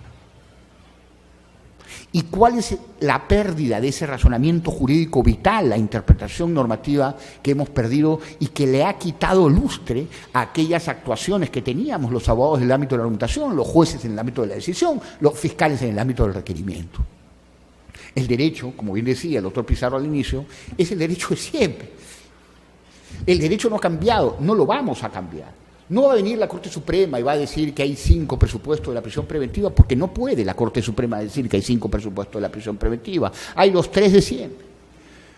Lo que puede hacer la Corte Suprema, y creo que la casación de Moquegua es un excelente ejemplo de ello, es introducir pautas de comportamiento de los operadores de justicia que mejoran el debate. Y creo que lo hizo, y creo que fue positivo, y creo que lo tiene que seguir haciendo.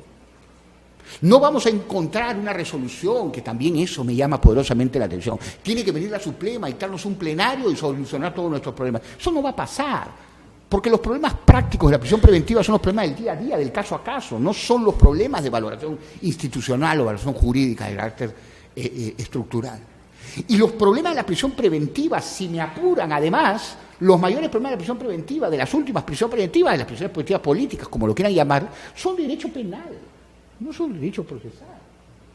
Nuestro problema está vinculado a la tesis de lo que consideramos delito y a la tesis de la organización criminal, que es un tema de naturaleza penal y que se rige por las leyes penales, que tiene un efecto secundario y, por supuesto, muy importante en el ámbito de la prisión preventiva, porque también justifica el peligro. Pero las bases de qué es lo que entendemos por organización criminal son las bases que se explican desde el derecho penal. Por lo tanto, ¿tenemos que seguir leyendo qué es la prisión preventiva o tenemos que seguir leyendo qué es la motivación? Tenemos que seguir leyendo qué es la prisión preventiva, o como el doctor Celis decía, seguir leyendo qué es el principio legal y procesal. Tenemos que seguir leyendo, probablemente ir a las bases, a las verdaderas bases del derecho procesal hoy, que las hemos perdido, créame, las hemos perdido. Estoy absolutamente convencido que las hemos perdido, sea nuestra exigencia más importante, la vital. Y entender que esto no es una guerra del Medio Oriente, que es otra cosa que también estoy defendiendo hace mucho tiempo, el doctor Celis ya me ha escuchado en más de una ocasión, ¿no? Esto de entrar a una audiencia que se convierte en un colegio de primaria, ¿no? Cállese, párese, siéntese. Vayamos hacia un debate donde las partes respeten la posición que tienen que adoptar y cómo la tienen que adoptar, y dejemos de creer que hay alguien, y yo primero, soy el primero, a pesar de que me llamen especialista, de creer que alguien tiene un libro que los demás no han leído. Es decir, de pensar que hay esta suerte de superioridad moral o intelectual que nos permita decir esto es así porque tiene que ser así, sin un debate que razonablemente ponga las cuestiones en discusión. Recojo otro elemento que ha dicho el doctor Celis que me parece pertinente y que lo soporto totalmente, porque además creo que lo tengo escrito, así que no puedo zafar, que discutir o la imposibilidad de discutir las causas de justificación en el ámbito de la audiencia de prisión preventiva es una barbaridad que quiero saber a quién se le ha ocurrido. Es decir, ¿a quién se le ocurre que la evaluación de las altas probabilidades de condena por la comisión de un delito no incluyen las causales vinculadas a la antijuricidad o la tipicidad? Es decir, entonces, ¿qué diablos hacemos debatiendo? Démoslo por sentado por el solo hecho que el fiscal esté sentado al frente diciendo que he cometido un delito que lo he cometido. Porque resulta que no puedo discutir lo que está diciendo. Entonces, ¿para qué armas un debate? ¿A quién se le ocurrió eso y para qué se le ocurrió eso? Eso daña el sistema. Daña el sistema incluso para las personas que creen que todos deben ir a prisión, porque el sistema se vuelve inútil. Y eso también veía ahora que leía después de mucho tiempo la ley criminal que nos gusta subestimar tanto, porque es antigua, ¿no? La ley criminal española establece expresamente en su regulación que las causas de justificación, la probabilidad de una causa de justificación es razón suficiente y necesaria para no dictar la prisión preventiva. Como también establece, y este es otro dato fundamental que tenemos que empezar a discutir, porque hay mucho que discutir, no se ha agotado el debate, se ha agotado el debate básico, no el debate de la práctica, que, por ejemplo, jamás pueden considerarse actos de obstaculización probatoria los actos propios del ejercicio del derecho de defensa, que también me está dando la impresión de que es una reforma que tenemos que introducir en el Código. Porque el derecho siempre ha sido coherente. porque el derecho siempre ha sido consistente y porque cuando no lo es tenemos que trabajar en aquello que era importante trabajar, la dogmática penal y la dogmática procesal, el correcto entendimiento de la institución jurídica para interpretarla en un sentido que nos permita seguir sosteniendo que vivimos en un Estado de Derecho, que no nos hemos convertido en una suerte de boxeadores o de persuasivos o de engañamuchachos, sino que seguimos siendo mejores y seguimos venciendo o perdiendo porque nuestros argumentos descansan en aquello que es la esencia del proceso y que no es el vencer propio, por cierto, de los procesos adversariales, sino que es el de demostrar que tienes la razón. Y la base fundamental de una motivación que se sustente en elementos racionales, que se sustente sobre la base de una debida interpretación jurídica de las normas, es el debate. El debate no existe para que lo que viene después sea otra cosa. Y es eso lo que estamos cayendo. Hacemos el debate para justificar la decisión que ya tengo tomada o que voy a tomar usando exactamente los mismos términos que utilicé en la anterior, que representa una persona distinta, de un partido distinto, porque ahora todos son de partido, ¿no? Y que representa otro caso, de otro día, otra vida y otra realidad. Si uno, porque además varios de ustedes estoy seguro que lo hacen, se mira todo un debate y al momento que llega a la finalización del debate se da cuenta que la sala no recoge un solo argumento de las partes, hay que empezarnos a preguntar, y se lo digo abiertamente a mi querido amigo el doctor Celis, ¿qué está pasando? Debemos ser, en la comparación en Latinoamérica, uno de los países donde los jueces con mayor asiduidad, se dice, con mayor constancia, hacen resoluciones que adrede no recogen ninguno de los argumentos de las partes. Esto es escandaloso. El creer que el debate es simplemente un ejercicio formal y que mi decisión, Luis XVI, ¿no?, el Rey Sol, todo lo puede, es una decisión que está más allá incluso de ese debate y más allá incluso del proceso. Ese es un sistema que no lleva a ninguna parte. Las buenas resoluciones judiciales se construyen sobre la base de recoger el debate, de extraer del debate aquella decisión que se supone justa porque es el debate el que me ha permitido conducirme a la luz del choque de objetos, sale la luz, decía Carneluti. Un debate que no representa absolutamente nada para la decisión, es una pérdida de tiempo, pero es sobre todo una gravísima, diría yo, gravísimo obstáculo para la debida motivación de las resoluciones judiciales que disponen la prisión preventiva. Y esto voy a sumar a que esa cosa que también se les ha ocurrido a los jueces, de que resulta que el fiscal habla 40 minutos y los imputados hablamos 40 entre los que seamos, ¿no? ¿A quién se le ha ocurrido eso? Es decir, revísenlo, por favor, no lo saben todo, yo no lo sé todo, los abogados no lo sabemos todo, los fiscales no sabemos todo, ustedes no lo saben todo, revisen sus decisiones. No le pueden dar 40 minutos al fiscal y 10 a mí porque somos 4, eso yo no lo he visto en mi vida, ni en la canchita de fútbol del colegio lo he visto. Es decir, el doctor Reaño, que es una de las personas que yo más respeto en el ámbito del derecho penal, en una audiencia la otra vez dijo, ¿por qué me hace eso? Yo no tengo nada que ver con esta gente, y una de esa gente era yo, su amigo de 20 años, pero tenía razón. Es decir, tenía razón, yo no he hecho una defensa conjunta, yo no tengo que compartir el tiempo del fiscal.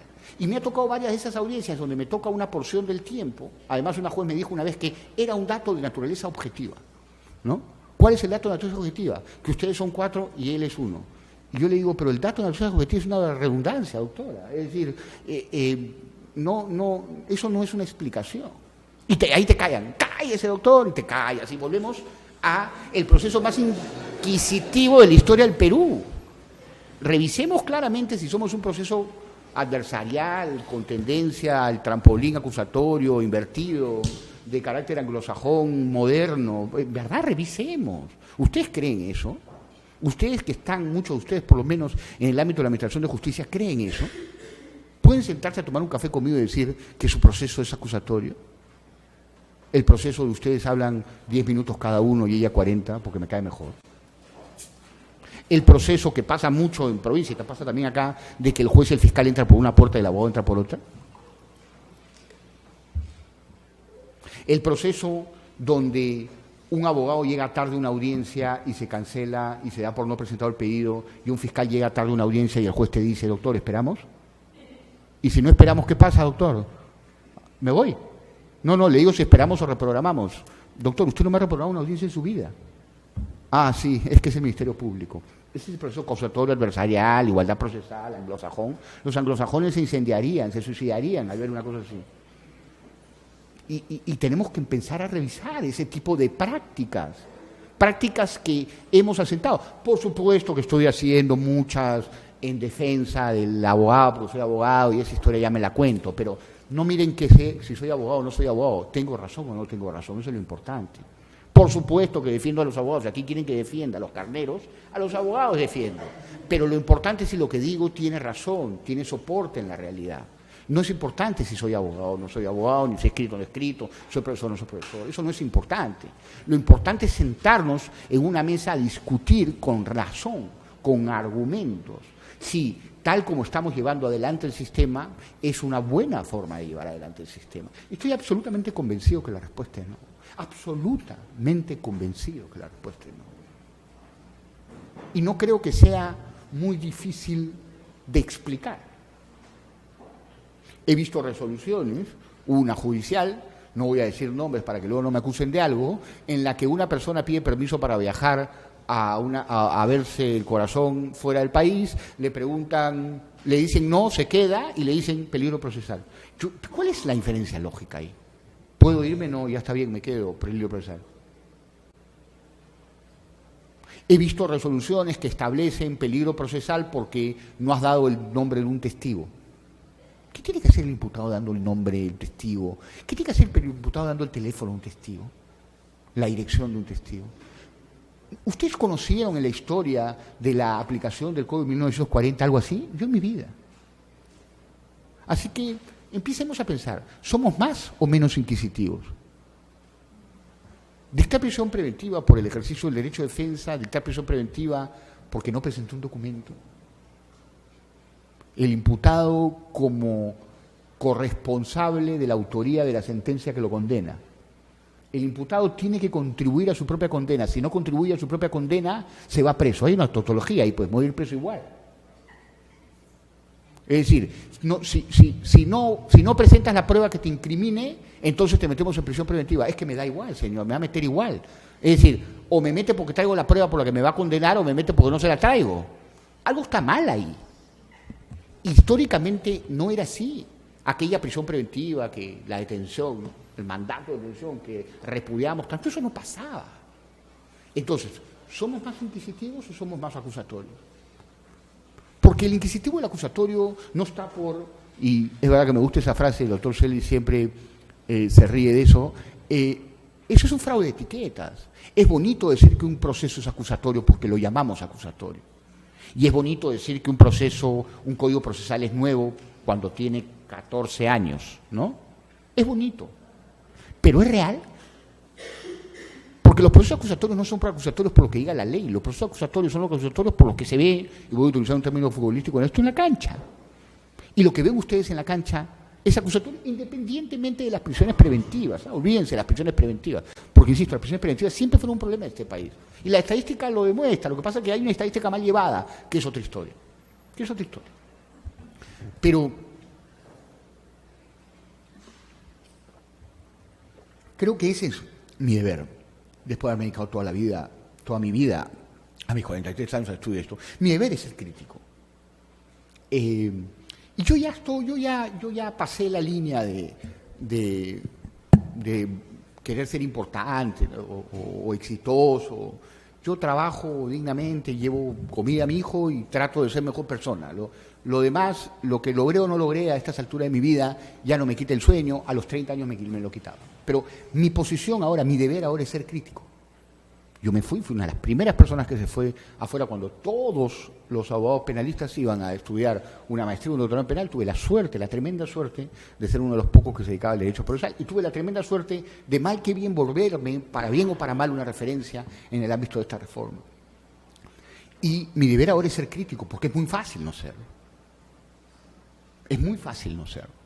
Y mi deber ahora es hacernos la pregunta, ¿ha funcionado la reforma procesal penal? Y mucho mejor que yo lo sabe alguien que está dentro del sistema. Y nuestro deber, el deber de todos nosotros, es levantarnos el día de mañana y decir, si creo en la reforma procesal penal, actúo en consonancia con esa reforma procesal penal. Llevo en mi quehacer diario el espíritu de lo que fue en algún día la reforma del proceso penal. Si hoy juez, mis resoluciones son parte de la reforma del proceso penal. Soy auxiliar jurisdiccional, mi contribución a la ejecución del proceso forma parte del espíritu de la reforma del proceso penal. Háganse esa pregunta y contestes esa pregunta. Porque ser parte de una reforma supone actuar en consecuencia de. Porque ser parte de la reforma no exige leer, o no exige saber, o no exige tener un libro que le haya leído, sino actuar en consecuencia de esa reforma. Y mi responsabilidad en la vida es pararme aquí, gusta a quien le gusta decir esto. Porque si no sería un dogmático, sería un... llene usted la frase. Y yo creo que es un código válido, creo que es un código que cumple el estándar. Por ejemplo, el doctor San Martín decía que la prisión preventiva cumple el estándar internacional universal. Creo que es. Creo que el código no es el problema, creo que el problema somos nosotros. Creo que la preparación en el derecho hace 20 años era mucho mejor que ahora, si me lo permiten. Creo que tenemos que volver a las bases de esa preparación y creo que tenemos que seguir defendiendo este código, pero defenderlo con una distinta actitud, con una actitud crítica, con una actitud de saber que no nos soluciona todos los problemas, que hay problemas que estos tenemos que solucionar a través de la interpretación y que hay procedimientos que tenemos que corregir porque los procedimientos no son simplemente una formalidad, se colocaron ahí para que el derecho material se exprese en la forma como se tiene que expresar, que para eso sirven los procedimientos. La audiencia, tanto en el ámbito de la sesión de la prisión preventiva como en el ámbito mucho más importante que ese, que es en el de la formación de la sentencia de la sesión final, la audiencia es la base del sistema. Pero no basta que esté ahí. Tenemos que prepararnos en el sentido de que nosotros operemos en esa audiencia en una forma que contribuyamos a la realización de la justicia. Podemos tener mejores o peores códigos y podemos realizar 15 reformas, pero somos nosotros la reforma. La reforma es la del fiscal preparado, que los hay, la del juez preparado, que los hay, y la del abogado preparado, que los hay, que tienen que aprovechar esa audiencia en un sentido mucho más valioso del que estamos haciendo hasta ahora. Y creo que tenemos que dejar de pensar que no entendemos qué es la prisión preventiva, porque lo entendemos muy bien. El problema es que la prisión preventiva, la prisión provisional, tiene un ámbito de interpretación tan amplio, exige tantos pronósticos, ¿no? Y exige tal nivel de discrecionalidad al momento de la decisión, que lo que tenemos que hacer es fortalecer no la comprensión de la prisión preventiva, sino la comprensión de cómo motivamos nuestra decisión, cómo nos convencemos en el ámbito de la prisión preventiva de que algo ocurre. Al no trabajar todo eso, todo lo demás, que es, por cierto, prueba, voy a seguir insistiendo en eso, ¿no es cierto?, que es entender qué supone entender el riesgo procesal, que es entender el estándar de prueba. Al no comprender y trabajar en eso, que nos falta muchísimo, nos falta menos litigación oral y más evidencia, trabajar en materia de prueba. Vamos a trabajar, vamos a caminar hacia resoluciones judiciales justas, porque yo no soy quien crea que hay que pararse acá a acusar, a decir un complot, que es algo a lo que podemos estar muy prestos los abogados. No, el sistema estaba así antes de estos casos emblemáticos, y digo emblemáticos porque así los llama la televisión de la Poder Judicial, ¿no? Estaba así antes, lo que pasa es que ahora se vuelve visible y nos cuestiona porque eso es lo que tiene que hacer la dogmática, eso tiene que hacer la justicia, eso tiene que hacer nuestra posición en la sociedad, cuestionarnos. Hemos llegado hasta acá por el cuestionamiento. ¿Ustedes creen que el fiscal un día existió por casualidad, que el debido proceso existió por casualidad? Porque cuestionabas el sistema y porque era a partir del cuestionamiento del sistema que lo impulsabas, que lo desarrollabas. Pero lamentablemente en los últimos años hemos perdido nuestro sentido crítico. ¿Por qué? Porque teníamos un código precioso, ¿no? Si a mí me llevan con el mejor coche de la Fórmula 1 a competir con Vettel y Hamilton y Fernando Alonso, ¿qué va a pasar? Voy a perder, porque voy a seguir no siendo Hamilton, ni Fernando Alonso, ni Vettel. Por lo tanto, el código puede ser un Ferrari, y ya expresé mis dudas, hay que ajustarlo para que sea un Ferrari, pero el Ferrari no basta. Y ese es nuestro problema. Ese es nuestro problema. Y ese es el problema que hay que mirar. Y hay que mirar a partir de lo que siempre hay que mirar, que es lo que hemos estado haciendo en los últimos años. Y ya he hecho más o menos un resumen. ¿Qué hemos hecho? 14 horas de audiencia, ¿no? Acortar el debate aquí, no allá. Hay que empezar a mirar, hay que revirar. Y hay que decir, algo está fallando. Y hay que trabajar en la dogmática penal, en la dogmática procesal, con data. Cómo funcionan las audiencias, cuánto funcionan las audiencias, cuántas audiencias pueden existir en una semana. Recuerden ustedes que los chilenos, por ejemplo, abrieron una fase de audiencias, que era una audiencia que no tenías y no tienes hasta el día de hoy, tomaron la decisión, yo creo que potenció muchísimo el sistema de que el juez no estaba asignado a un caso, no había el juez, lo que se conoce en el derecho procesal como juez prevenido, ¿no es cierto? Y que los jueces tenían que estar a posición de las audiencias, de cualquier audiencia, para darle mayor velocidad al sistema, y funcionó. Y esa es una práctica comparada que hay que ver. El derecho procesal se construye sobre la base del análisis y de legislación comparada desde hace siglos. Es decir, es materialmente imposible encapsularte y decir, este sistema es el nuestro, el tuyo noruego no me interesa, este es el mejor. No. Hay que seguir mirando qué se hace, porque el proceso, y sobre todo el proceso penal, cambia constantemente. Pero hay una cuestión que yo quiero recordar para acabar, con esto acabo. No es solo el proceso penal el que tiene que cambiar, tenemos que cambiar nosotros. Lo que ha cambiado es el código, no el proceso penal. Para que cambie el proceso penal tenemos que cambiar nosotros. Y yo voy a seguir siendo por lo menos un alentador en ese cambio. Gracias.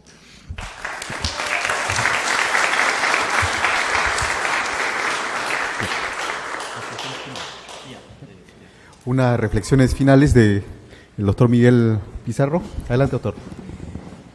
Bien, lo que yo quería finalizar, ¿verdad? Lo que ha dicho el doctor Gonzalo del Río me ha hecho pensar varias cosas, ¿no? Que estaba apuntando, ¿no?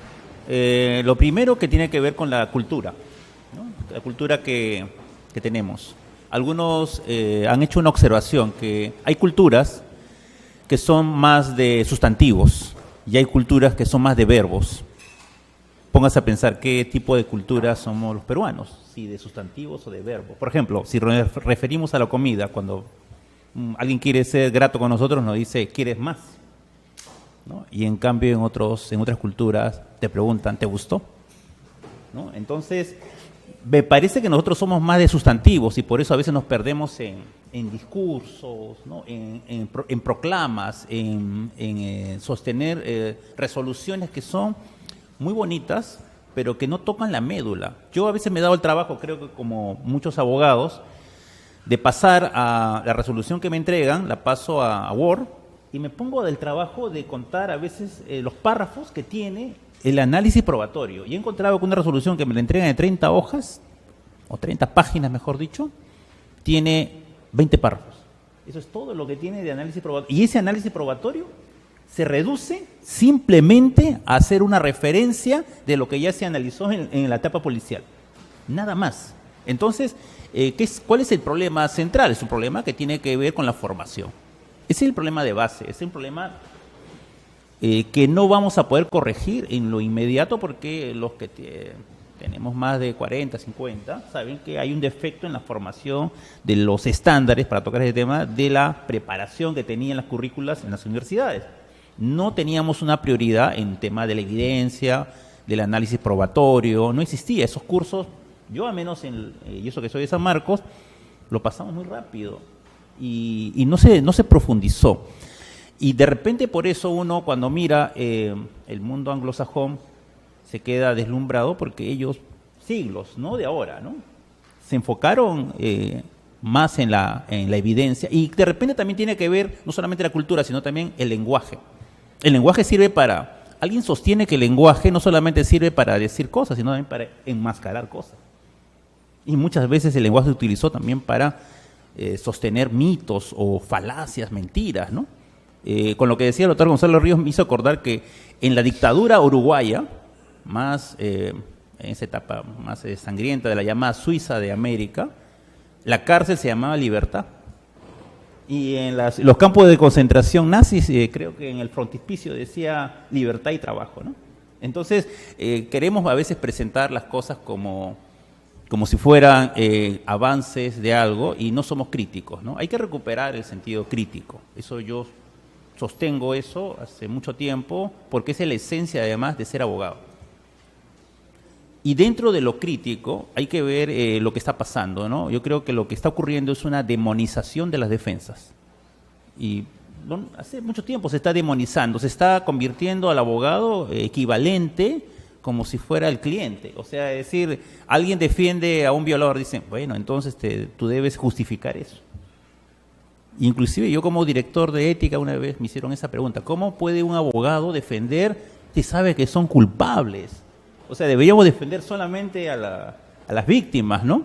Inclusive hace poco, para que vean cómo está la situación del sistema, nos llegó ahí al Colegio de Abogados un oficio del Ministerio de Justicia diciendo que los defensores de oficio ya no iban a defender algunos tipos de imputados y que ahora nos hagamos cargo de esos imputados porque ellos ya no pueden contaminarse con ese tipo de imputados. Entonces que lo defiendan los abogados porque ellos van a defender, la palabra es un poco dura, pues a los marginados, ¿no? A los apestados, por decirlo, utilizar una palabra más fuerte, del sistema, ¿no? O sea, ya te imputan algo, ya estás apestado y por lo tanto ya tienes que ser excluido, ¿no? Entonces hay una demonización. O sea, el abogado es un ser, pues, sin ninguna virtud cívica, es un ser malvado en su esencia porque defiende a alguien que es culpable y lo justifica en sus actos, ¿no?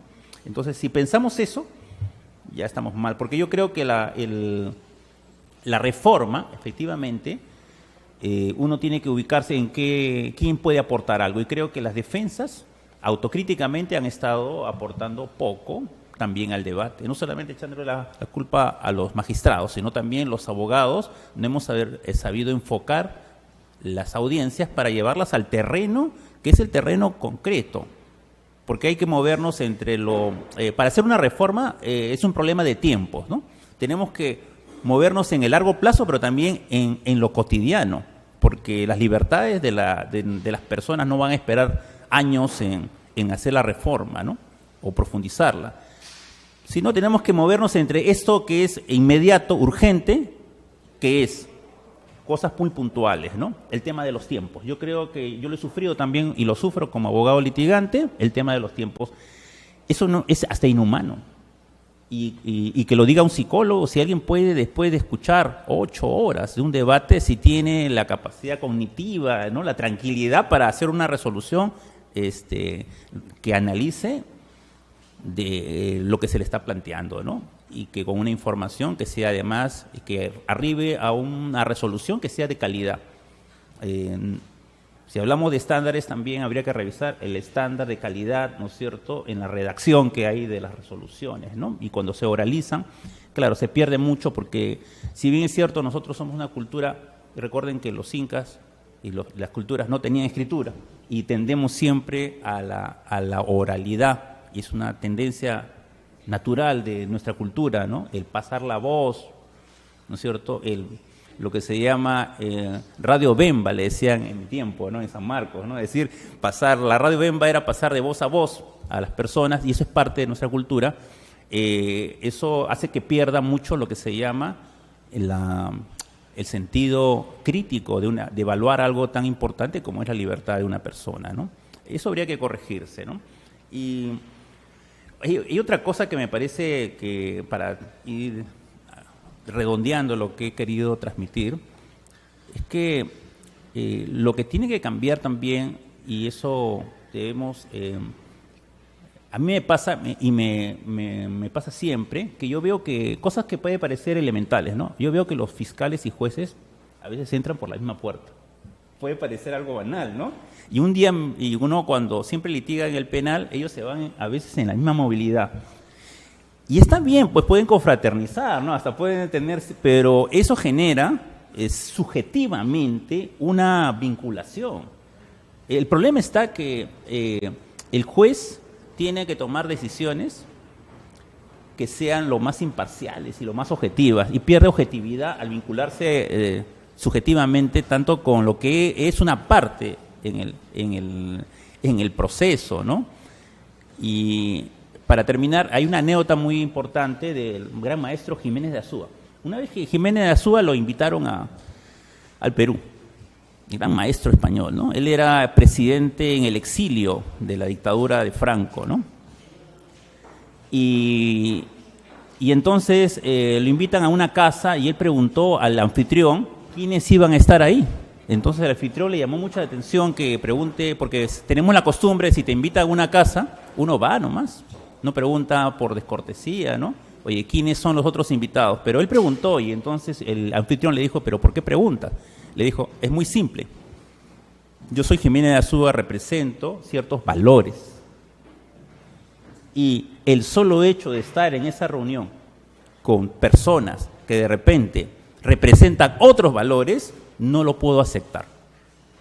Y es que, si bien es cierto, los jueces no son seres pues al margen de la sociedad, angelicales, tienen que entender que su labor es compleja y también que requiere ciertos recaudos, ciertas provisiones de mantener esa objetividad e imparcialidad al momento de tomar una decisión tan complicada y difícil, ¿no? Como la decisión de mandar a prisión a alguien que lo va a estigmatizar de veras, ¿no? Por lo tanto, la mirada objetiva, crítica y no solamente tuerta, ¿no? La justicia puede ser, dicen ciega, pero a veces es tuerta, ¿no? Mira a un solo lado, debemos evitarla, ¿no? Y debemos mirar tanto al individuo, a la persona, que es lo que he querido reivindicar con mi exposición. El ser humano es el centro de la atención y no podemos deshumanizar tampoco al reo. Por más que sea el más vil, nos parezca el más vil de los seres humanos, el más despreciable, sigue siendo una persona que en su relación con el proceso penal mantiene la dignidad. Estos principios que nos parecen etéreos, a veces no se entiende, como la presunción de inocencia, es eso, el trato como persona. Y el juez tiene que tomar una decisión en función de esos principios, regresar a las bases del derecho procesal. Creo que ahí está la fórmula no mágica que va a resolver todos los problemas del proceso, pero al menos reencauzar algunas cosas, corregir, aprovechar las cosas buenas que hemos aprendido en estos, ¿ya cuántos años? Ya 15, ¿no? 15 años este año del nuevo Código Procesal y enrumbar hacia la mejora del sistema, ¿no? Muchas gracias.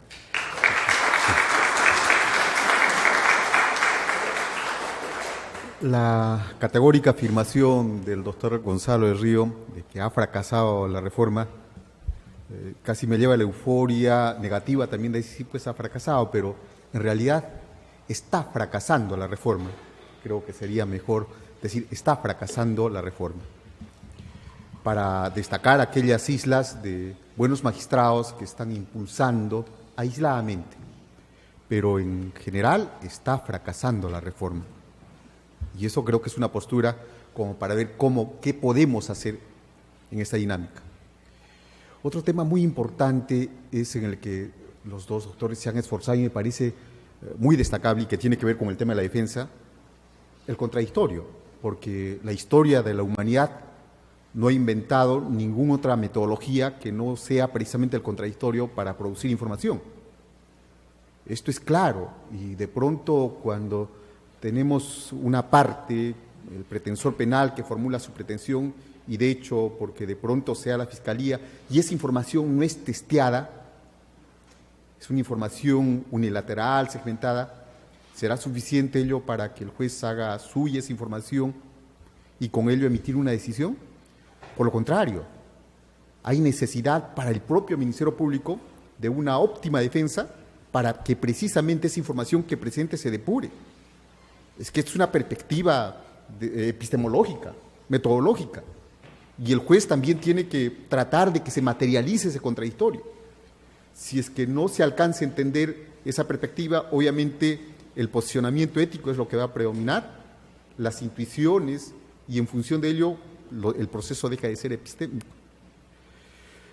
Y lo último, cuando se señalaba de el fracaso de la reforma, y digo, está fracasando la reforma, recordar el problema de la etapa intermedia, el control de la imputación, el control de la acusación. y resulta que viene a ser una suerte de mesa de partes, de tránsito nada más, porque el 99% de las acusaciones, ¿cierto?, transitan sin más, es decir, no se hace un auténtico control de imputación, tal vez ya sea muy tarde incluso en ese estadio. Y es un reclamo, por lo menos en esta suerte de salvar la reforma, de generar un escenario con la formalización de investigación preparatoria.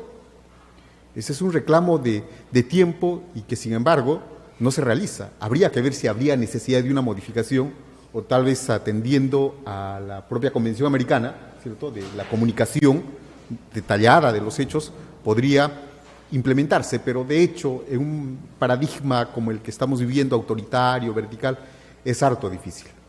También comparto la postura que plantea el doctor Gonzalo respecto de que la prisión preventiva solamente viene a ser, pues, la punta del iceberg.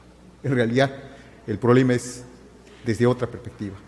Aborda todo el proceso y todo el contexto de reforma. Doctor.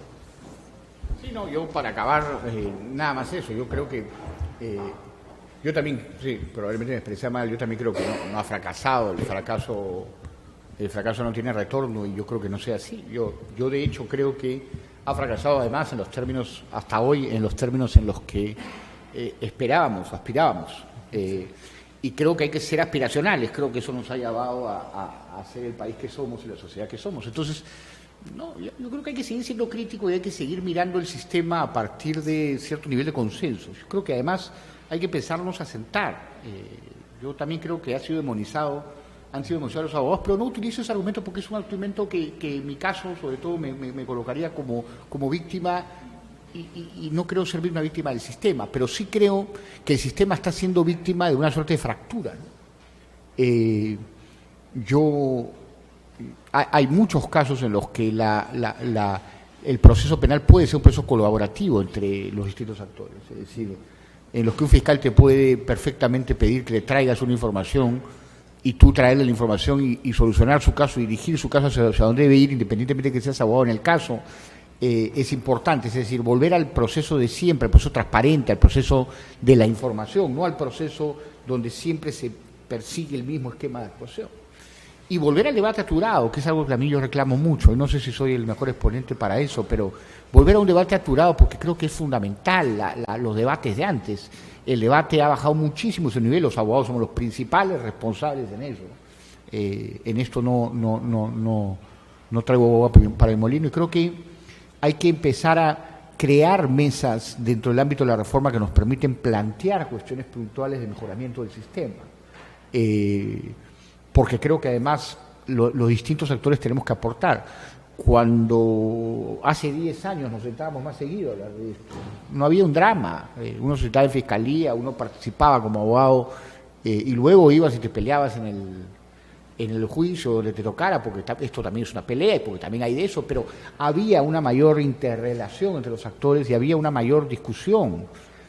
Estamos cerrándonos en la discusión y estamos pensando que hay un solo sector que puede entender el problema y hay otro que no.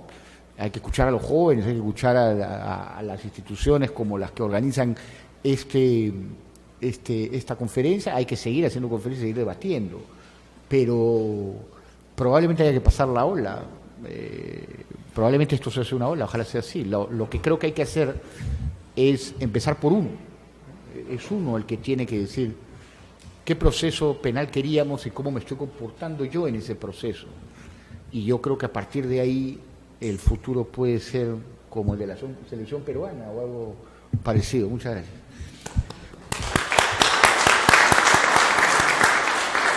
Les agradecemos su asistencia y su participación, comprometiéndolos a otro escenario, tal vez de la etapa intermedia, con EFAJA y el INCIP. Muchas gracias. Buenas noches.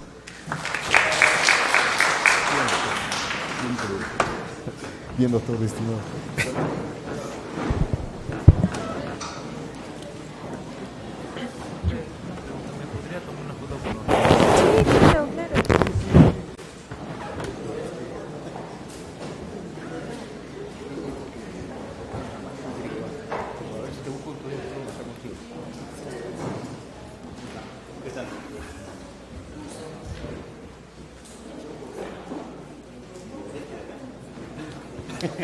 Nunca me llevaba.